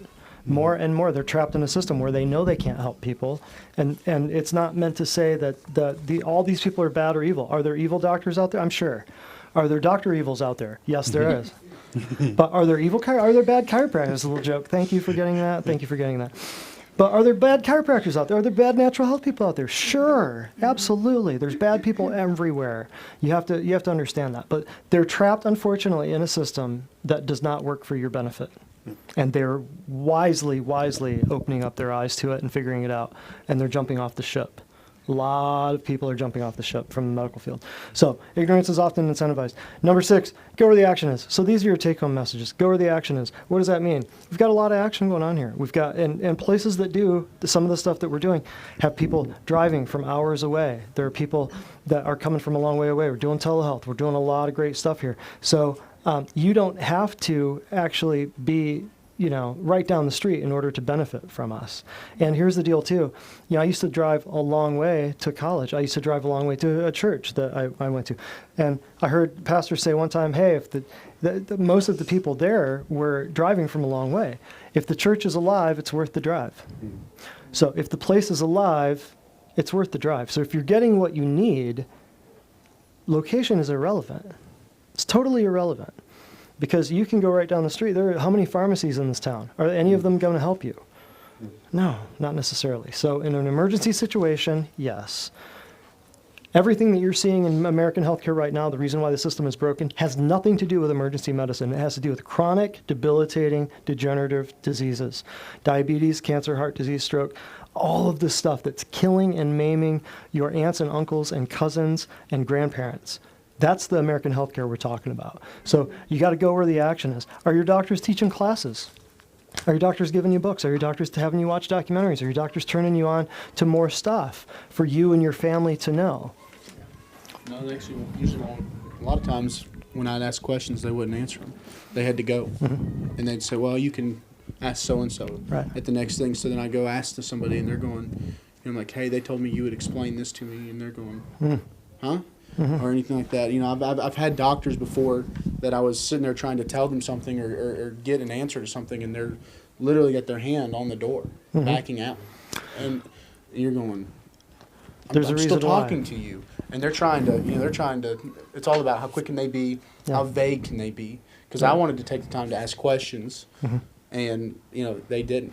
I've also watched doctors they left the door open by accident. I've watched them go Google something real quick. And come back and say, oh, yep, you've got this, and I'm going to write you this prescription. And then turn around and walk out. And I didn't even get to ask them, what is this for? What's the side effects for this? Or anything. Perfect. So here comes AI. We all know that's coming. Yeah. Wow, that's interesting. But, something you just said right before that made me think. That was continue. Anything, go where the action is. Completely, go where the action is. We got questions on Facebook, right? Shoot, there was something you just said that was really good. What do we got? Katie wants to know, what are epidurals made of? Nothing excellent. Nothing healthy. Oh, well, that was a question that, Yeah, from Facebook. Yeah. Right. I mean, there are lots of different manufacturers for lots of different epidurals, and I don't know which ones that I utilized either time. I didn't ask the esthetician or the anesthesiologist. I didn't care to. I didn't think I needed to because I just kind of trusted it. My first one, there were no theoretical issues with it. The second one was terrible. But at the end of the day, it's not made of anything good because it's not. It's a drug. It's a drug. It wasn't. The Lord didn't make it in your body, so therefore it's foreign to your body. It's a toxin to your body. Your body is going to react as such. And the physical recovery time after both of those deliveries for me was much slower than it was my third time around doing it the total natural way. And I actually injured my tailbone with my first delivery because I had an epidural. And that pain from my tailbone injury after having the epidural lasted me 6 months or more. And I actually did not get it totally resolved until I came here, and Dr. Spradlin told me he could adjust the tailbone, and then wham, 4 years of, residual here and there pain was gone in one adjustment. I was like, well, I never knew that. Yeah. What? Well, write a testimonial. Yeah. Get her on a testimonial right now. I didn't know that. Yeah. Yep. Yeah, you left that detail out. You're welcome. I had no idea. So the second question is, what's the deal with dental insurance? What's the deal with dental insurance? Is that a question for me? Who's that from? Or who's that to? That it's just a general question, which I can speak on that a little bit because we also don't need it. Well, and it's exactly. Business. You don't need it. Yeah, we don't need What's it. the deal with vision Because insurance? Guess what? Our kids' teeth aren't falling out. Right. Our teeth aren't falling out. Right. We do go get our teeth. Go get our teeth cleaned twice a year. But we don't do the x-rays. We don't do the fluoride. They literally are just doing a good teeth brushing for us, giving them a high five, say thanks for all you do. And it's cheaper to do, for all of us, it's cheaper to do our 2 cleanings a year, no fluoride, no x-rays, none of that stuff. It's cheaper to do that for all of us twice a year than it is to pay for the dental insurance to get them to pay for it. Yes. Oh, and So, keep in yeah. mind, I mean, if it's cosmetic stuff, insurance is going to cover it yeah. to begin with. But if it's typical, remember, your teeth are made of minerals. Yep. So if you eat vitamins and minerals, your teeth will be robust and They're not great. going to be falling out. You won't have to replace them. You're not going to have to cap them. Correct. Or paint over them. And or- I'll say this grow from out. growing up, spending half my childhood in a dental chair. I will say this: I was told I had soft teeth. No, I ate crap. I drank Mountain Dew and Pepsi and Dr. Pepper and Faygo and Verner's and the list goes on. And I ate Pop-Tarts and cereal, and I was told, "Oh, your teeth are just soft." That's garbage. It's total, complete garbage. So, just to answer that question, I'll just be straight up with you. I haven't had insurance since 2005. Dental, vision, medical, haven't had it. This is my insurance. I am my insurance, and I haven't been to a dentist since 2015. I'll just be straight up with you. Yeah, our kids haven't been to a dentist. Never? That's not true. Titus has, but the other two haven't. And again, it's Oh, okay. before we knew. Yeah. Before, But, you know, Yep. Can you imagine that? Like, that's unheard of to me. If you're healthy, you don't have. Yeah. Well, most of the time Yeah. it's because, most of the time you're there, you're getting a cavity filled Yeah. or something like that. And Yeah. if you're not eating sugary food, you're not going to get cavities. Correct. And if It's you're unheard brushing- of. I spent my childhood in a dental chair, leaving school to go to the dentist. Same. It was horrible. I hated it, man. White knuckling that chair, just gripping, oh my gosh. Oh, it was horrible. And the drill, the sound, and my teeth, little chunks of teeth flying. You all remember. I'm sweating thinking about it. It's horrible. And I thought, oh, this just sucks. But my mom had dentures at a very young age, because back then, they didn't know either, and so Pottinger's cats, like we've talked about so often, it's that second generation, third generation, fourth generation. Here you are. Well, I just got soft teeth, No, that was garbage. So I don't have health, I don't have dental, I don't have vision, I don't have any of it. You know what? I got rid of my glasses. I don't wear glasses anymore, and I didn't have LASIK. How's that sound? And we're going to work on you, brother. I hope so. Yeah, we're going to work on you. So, sorry, I look at half the crowd and we got glasses here. That's not meaning anything bad. I'm saying your eyes can repair themselves. You've never been allowed to believe that, but your eyes can repair themselves. Your teeth See can your too. teeth can, yeah. Just like your teeth. That's my point. That's So if you have a yeah, cavity, it doesn't have to be filled out. yeah, yeah. Cavities? Can cavities repair themselves? No. Huh. Say what, Charlie? I had a cavity filled in, and the Novocaine, and they shot where my jaw comes together here. Oh. And for 2 weeks, I couldn't open my jaw any more than about this much. Oh yeah. And it got so bad that to eat, I had to physically take my hands and pull my jaw apart. Oh. And the pain was so, it was like, I don't ever want to have another cavity again after Yeah. that. Yeah. And I would have done that for free for you. I would totally do that for free. Rip my jaw open like Yes. that? Yeah, I yes, appreciate yes. that. Yeah, it's a jaw adjustment. And I remembered what Devin was saying earlier about the doctor who was. Y'all need to know this too. I've seen the contracts. So certain doctors can only spend so much time with you because insurance dictates how much time they can spend with you. I've read the contracts, specifically emergency room contracts. I have friends who work in emergency rooms. They put their contract, we share Facebook groups and things like that. And you read the contract and it says you won't spend longer than X amount of minutes with patients. That's your health care. We don't have a healthcare crisis, and we have a just absolute disease management crisis in this country. So, that being said, anything else in closing before the screaming children get out of control and start civil war? We have go to the place, where the action is, we're screaming children. If there are not screaming children in your doctor's office, you're in the wrong office. You want to go where the kids are, man. Come on. Anything in closing? Any other questions? It's a definite a mindset to drop the insurance and go this way, but this is so much better for you. Our family is so much healthier. Paradigm shift. Totally. It really is. Totally Yeah. is. Total paradigm shift. But I wanted to kind of, we've had such great talks with the Gilmore family and the Seals family, and Andrea works here, and just listening to her and seeing how her kids are now, and seeing, they're pooing regularly and they're throwing it at each other regularly, and it's. That's false. I thought that's what you trained them to do. And her third pregnancy, she was here the whole time while she was pregnant. or for the most of the time, while she was pregnant. She had just started working here in January, right? And so just seeing her third pregnancy be like the greatest, the best, and you guys have been prosperous and you guys have been blessed and everybody's having new babies and getting pregnant and everything.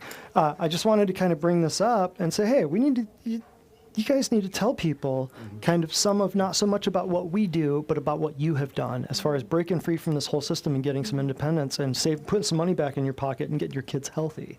So I think this is a good idea, and I think this is something we're going to continue to do in the future, more panel discussions like this. And I really love it because I don't have to prepare much. It's great. I don't have to prepare big, long, crazy stuff. All right, any questions from the crowd here? Jane, microphone. Not so much a question, but a comment or observation, because it's what I'm hearing sounds more like God's divine design than You think? man's plan for Yeah. man. Yeah, absolutely. Yeah, and I'll say it. I had a patient a couple of years ago who said it the best I've ever heard it. He said, "You're being treated for a fraction of the cost that you would to sit at home with an insurance policy." It's just one sentence, just boom. And I just, who's our insurance? Is it some third-party entity or is it him? That's why a long time ago I made the decision, and just no more. And I will, there's been 2 or 3 times when I was close to death. Absolutely close. I'm not going to the emergency room. I won't do it. I just won't. I'm not saying that's right for all of you guys. I'm just saying I was at that point where it was a test of my faith, and I said, okay, you either got this or you don't. I'm okay either way. So it's rewarding doing what we're doing and to see stuff like this and see people breaking free of this nonsense and going, okay, now we've got our lives back. So it is God's divine design. Absolutely. Anything else? We love you. Anything else? Closing. Any questions for anybody? Brittany, yes. Oh, yeah, let's run a microphone back. Brittany, yay, Brittany, I have woo. a soft voice. Soft voice. And microphones don't reach that far. Okay, so I had a couple questions, and I wrote them down because I was afraid I would forget. Yeah. So one of the questions I had was, what benefits have you seen other than saving money? And the reason I asked that is because the type of person I have in mind is the parent that doesn't want to quote unquote jeopardize his or her child's health just to save money.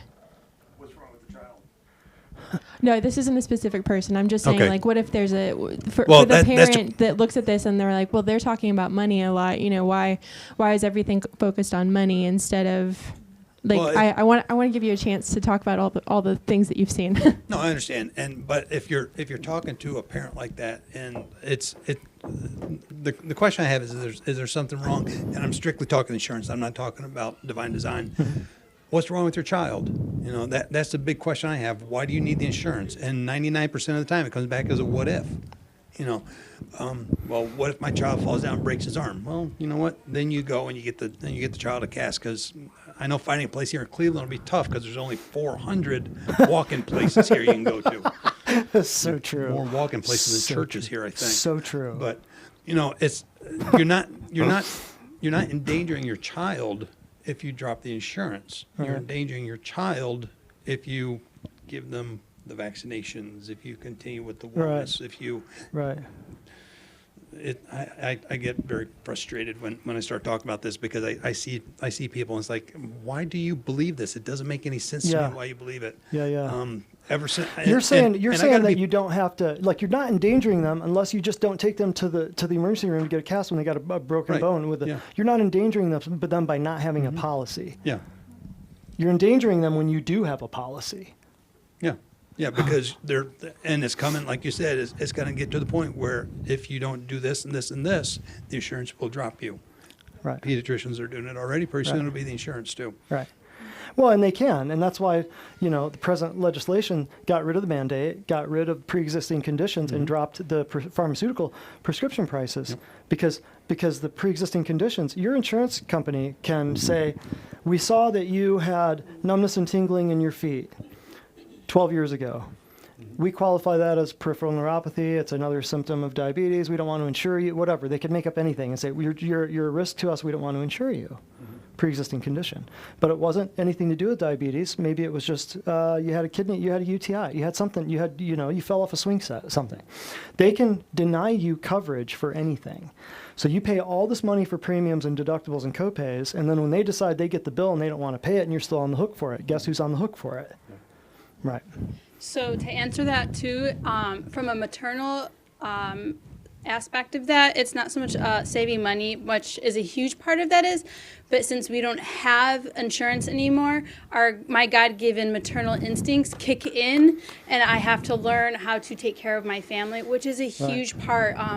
So often I hear moms say, I had that gut feeling, but I didn't listen, and I did what I went against everything that I felt was right. And so not having a doctor or whatever chirping in my ear telling me how to think because my maternal instinct says something completely different that God gave me is a huge thing. Not having that pressure because so and so is saying it and whispering in my ear or whatever. So that's also a big thing. Yeah, and I think we mentioned that earlier because Andrea was saying like how her kids are health. It's not all about money. Not all about money at all.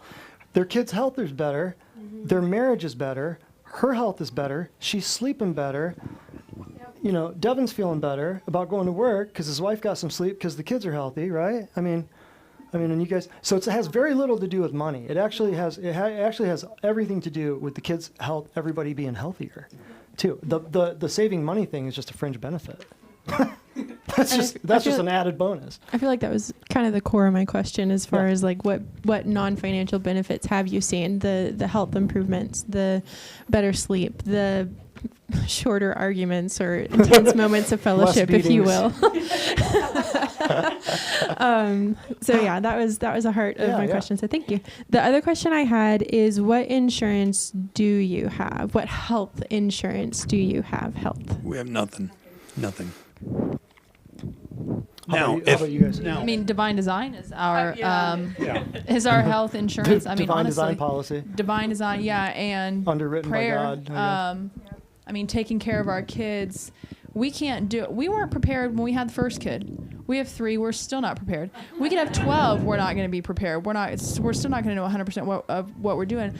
But like I said before, the Lord is always going to provide when we're making our decisions based off of our faith in Him and not our fear of what if, something falls out of the sky. The Lord is way more faithful than we ever will be or ever have been or currently are. So He is, if and when, something is bound to come up at some point with us or one of the 3 of our kids. And prayer is our first insurance policy, and this place is our second. Right on. Past that. And we pray in this place. Yeah. So boom, you're covered. So past that, You're we're not worried about it. And we have so many people, when you start to get to the point of where you are looking at getting rid of your insurance, especially if you have kids, you'll have people that will try to make you feel bad. You have people that try to make you think you're an idiot.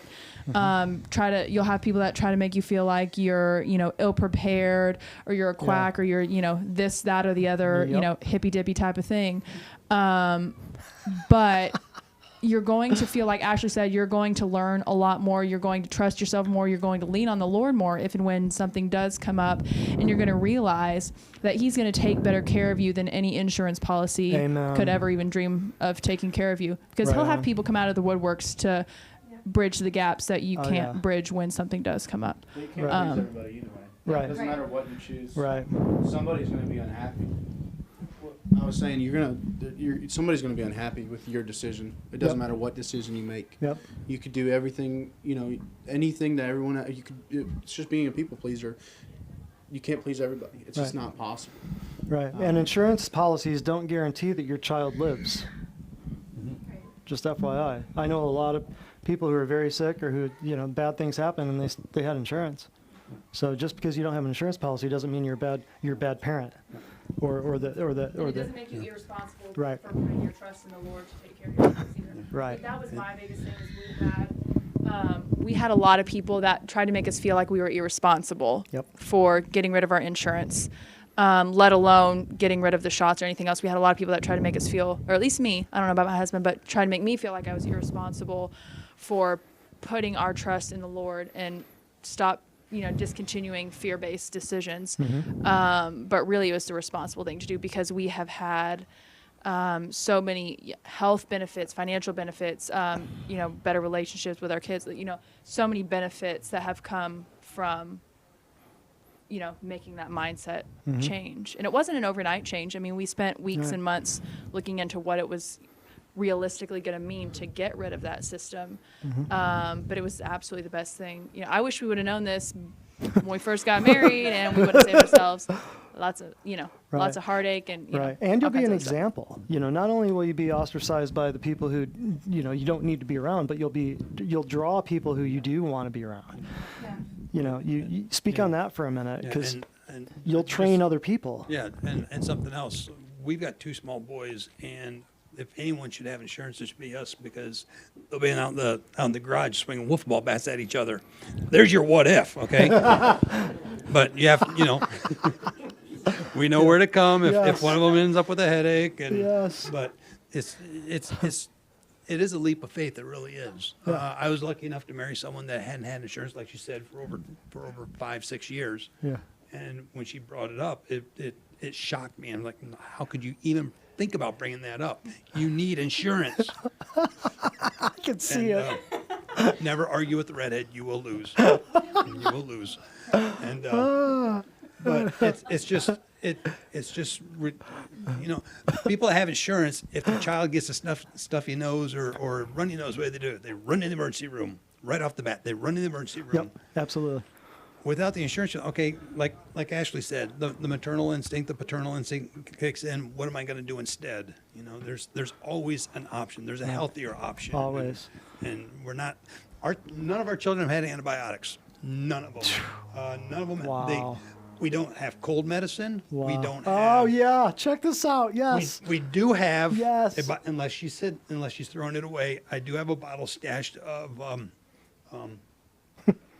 That's done. Oh yeah, never mind. I've told the story too many times. I think she's told it, but it was She a bottle found of She found it. what was it? I can't remember. Ibuprofen. Yeah, something like that. Something like that. Tylenol. Yeah, because my Shit's back gone. hurts all the time. It's gone. Yeah, I have back problems. To have that, yeah. But that's all we have. There's no medicine for the children in our house. Right. Think of the space you'll save in your medicine cabinet. Yeah. Think about all that real estate. Because when I remember like all of our stuff, we had the Chloraseptic, we had the Vicks Vapor Rub, we had the Benadryl, we had the calamine lotion. I could go on. Yep. That's just the basics. Think about that. Think about all the nonsense crap that we were poisoning ourselves with, on top of the sugar and the Vernors and the Dr. Peppers and all of that nonsense. But yeah, it's great. I hadn't even thought about that. That's great. Advil. There it is. Advil. Advil's your choice. That was my go-to. Yeah, that was your go-to. Yeah. See, all the freedom that you got from that. I love it. Anything else?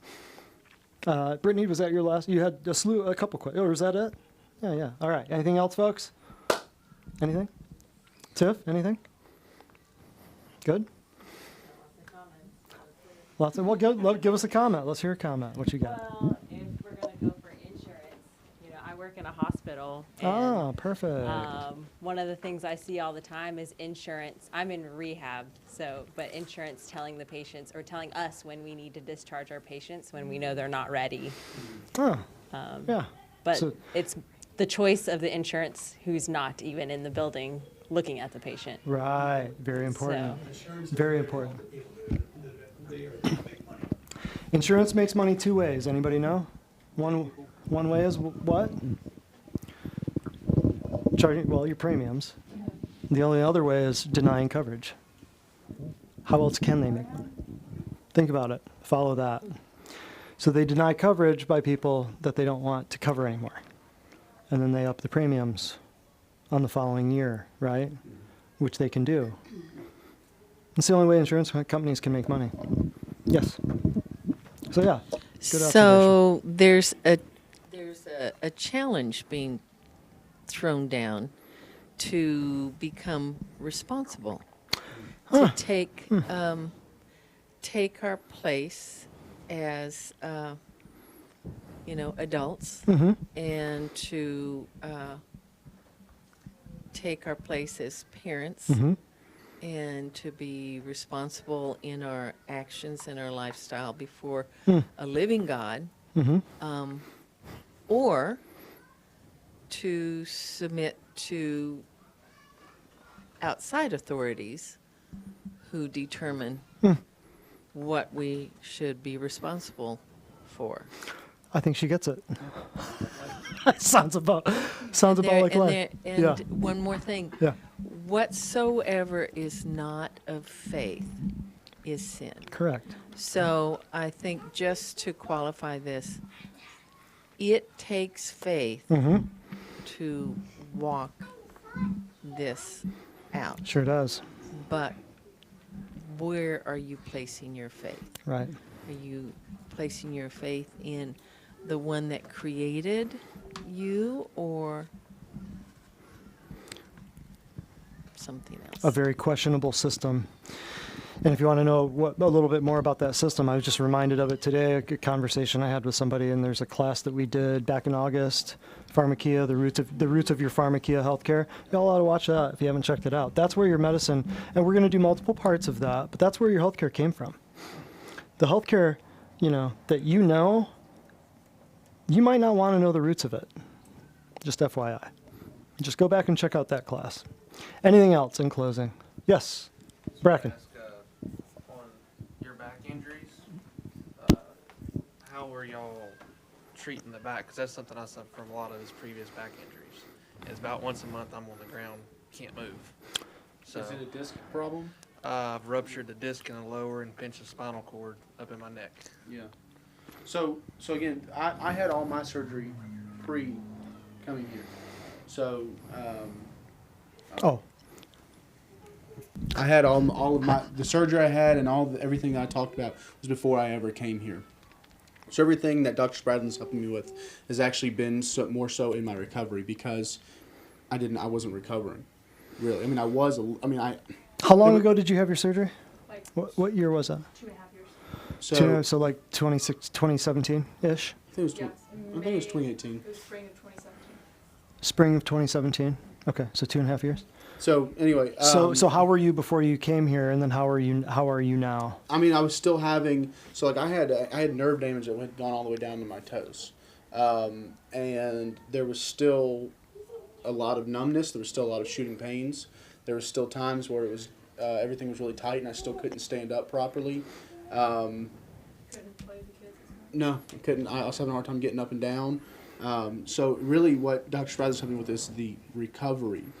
But no, because I saw a couple of chiropractors beforehand, because I was having problems, like you said. It was once a month, or I'd do really good if I went 3 months without a problem. But they all ended up doing the same thing, and so again, you can't go back in time, but I wish I could have, because the difference that I saw when I came here was, what was the root? Well, again, he can't. Something's already been done. I've already had surgery, Right. so we can't change that. But what we can do is help your body recover, Heal. properly, and heal. As opposed to everybody that I'd gone to before the surgeon was all just about, let me just do ABC, because that's what the textbook says to do, and not figure out a way to actually help your body heal itself. Let me just press on you here, twist you there. Nutrition or supplements or anything like that was never introduced to me. How about cold laser? How about Never. pulse electromagnetic field therapy? Never. How about detox, sauna, No. foot spa? Any of the stuff there are toxins, there's anesthesia, there's drugs, there's scar tissue there still that needs to come out. Any injury, that was never addressed. Right. Nutrition, your ligaments are made of minerals, your tendons, your bones are made of minerals. That's the biggest repository of minerals in your whole body. So your bones, you had surgery on your skeletal, on your bones, the vertebra of your spinal cord, of your back. Nobody ever mentioned any of that. So that's And what I we don't know did. if I answered you. Did I answer your question? Because again, everything, I think you were trying to ask me, like, what did I do? Everything I did was pre-divine design. And it didn't really work. I mean, I did go from a point of not being able to stand up to at least being able to stand up, but the pain had subsided, but it was never. Right, it really wasn't. I wasn't recovering properly. I mean, I had made some minor improvement after the surgery, but again, it wasn't to where I am now. So where are you now? Like like on a 0 to 10, how bad was it before, and then how bad is it now? Before you came here, and now how bad is it now? Before I came, because before the surgery, it was like a 9 out of 10. I mean, it was by far the worst pain I'd ever dealt with. I mean, I spent a week on the floor before I ever adjusted. I couldn't move. So that's before the surgery, and then I wouldn't right. So and, after and surgery, I mean not just pain, but like how bad is it bugging you? Like so after the surgery, after the your surgery, it was ability to sitting do somewhere around a things. 6-ish, and it would go up or down from there. 5 to a 7. Wow. I would say that it would still keeping me from doing things. Wow. And I still have room to improve. There's still some days where, especially if I find out that I'm guilty of this, I'll sneak a meal in here that I shouldn't have eaten. But I actually notice difference. So how do you? Where All are of you a at sudden, 0 to like, 10? I'm feeling pain going down my leg. So where are you now? Like 0 to 10? That was 5 to 7. Like after the surgery. Yeah. So where are now, you at on now? any given day, I'm somewhere around a 2, plus or minus 1, depending on, Sweet. again, if I'm taking care of myself, I'll probably be down to about a 1. And then if you eat poorly, you, If I eat poorly, you feel I it. can go around to a 3. So what does that tell you? You know. It was always a nutritional thing. It always will be a nutritional thing. He just wasn't told. Yeah. I never connected any dots, not just with my back, with anything between nutrition and the way I felt. I Right. didn't know. Because he had a back injury, but it never healed because he wasn't taking care of himself. I didn't know. Didn't know. Nobody told him. You I can didn't do know all the sugar was physical bad for therapy. you. Yeah, you can I do knew all the in physical excess. therapy you want. You can go to all the surgeons. You can go to all the chiropractors you want. But if you're not doing nutrition to rebuild, if you're not putting the raw materials in, it's garbage in, garbage out. How many computer programmers we got in here? You put garbage in, you're going to get garbage out. Your body is the same way, but nobody's told you that. So hopefully does that answer your question? Yeah. That's a good one. That's a really good one. Well, yeah, and the surgery, see, people always ask me, why won't my insurance cover, we never did answer this. Why won't my insurance cover natural health? Why won't my insurance pay for supplements? Anybody know why? Right. They can't control it either. Well, right. It would heal you, right? But, well, there's no money in it. True, but think about it. If Natural supplements aren't rebating.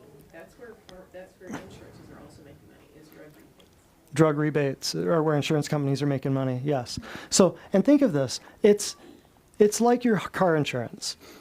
Should your car insurance pay, it's so simple, just think of it this way. It's like, should your car insurance pay for your tires and your gas and your oil changes? Absolutely. Then everyone would be running their car into the ground. They'd be doing 12,000 miles on an oil change. They'd be running out of gas on the highway because they just know insurance would take care of my car. I don't mean that negatively, but people would mishandle it. People would mistreat it. Just natural human nature would be that, right?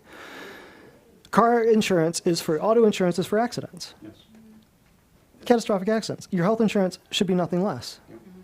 Because your health insurance, if it was covering your supplements and your food, how would that work? How would your insurance company pay for your supplements? Because you're supposed to be providing the general maintenance to your body. In other words, your tire, making sure you're not burning your tires off, making sure you're not running out of gas, and making sure that you're, fixing and putting paint over that rusty spot so it doesn't, putting paint over the bare spot so it doesn't rust. That is maintenance. Insurance should never pay for maintenance. And likewise, the other question that we never hit was like Christian Health Share, Medicare, Medishare, Liberty Health Share, all that stuff. See, when I first got in practice, I thought, well, I want to help out, brothers and sisters in the Lord. I want to, the Good Samaritan stuff and the Liberty Health Share and this and that. And so I went and looked at it. I thought, well, to sign up with these guys, it's like signing up for an insurance company. You have to sign your life away, And secondly, I saw this Christian here paying for this breast cancer surgery over here, and I saw this Christian over here paying for these pharmaceuticals. Mm-hmm. It's like they're paying for, it's just a fancy, nice version of insurance where I just write a check to you and you write a check to me. Like Chick-fil-A. It's like Chick-fil-A. It's Chick-fil-A for insurance. So all it is you're still paying for the system that you don't want.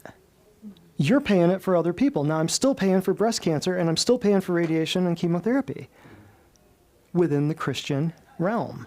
They've been suckered too. We've all been hosed by this. And so when people ask me about these things, I say, well, it may have changed years ago. I don't know. But I just know for me, it was no different than regular insurance because it's still paying for drugs, surgery, and procedures that lead to drugs and surgery. I wanted to cover that. I'm glad we covered that. I forgot about that. Anything else? It's time to get these people home to their massive football team size, football team of children. We're going to close it down. So, no other questions on Facebook or anything? All right. Well, thank you guys. Thank you guys. We give you a round of applause. You guys are awesome. Awesome, awesome, awesome. And what's the schedule? I forget. Next week is Darkness to Light, Exposing the Lies. I think it's part 7. We're going to be talking about more of the nonsense that's happening in the current world where, if you wear a mask, somebody else not wearing a mask should, cause problems. That's what's happening now. But we're going to talk about certain emails that got released and then, big, giant, YouTube channels and hundreds of thousands of subscribers and all kinds of stuff not being talked about on the media. We're probably going to talk about it because that's just what we do. We bring stuff up. The censorship is crazy. Trump's getting kicked off Twitter. Press secretaries for the White House are getting kicked off Twitter. It's unbelievable. And it just keeps getting better. So come back next week and we'll have some good talks. And then the following, I forget what the next one is after that, but we'll let you guys go. Thank you for joining us. Leave some comments. Share this. We're going to split this up and put this into some new patient stuff. Many of the interview things on this, the questions on this episode. So thank you guys. Dr. Brett Spredlin, Divine Design Natural Health. We'll see you next week.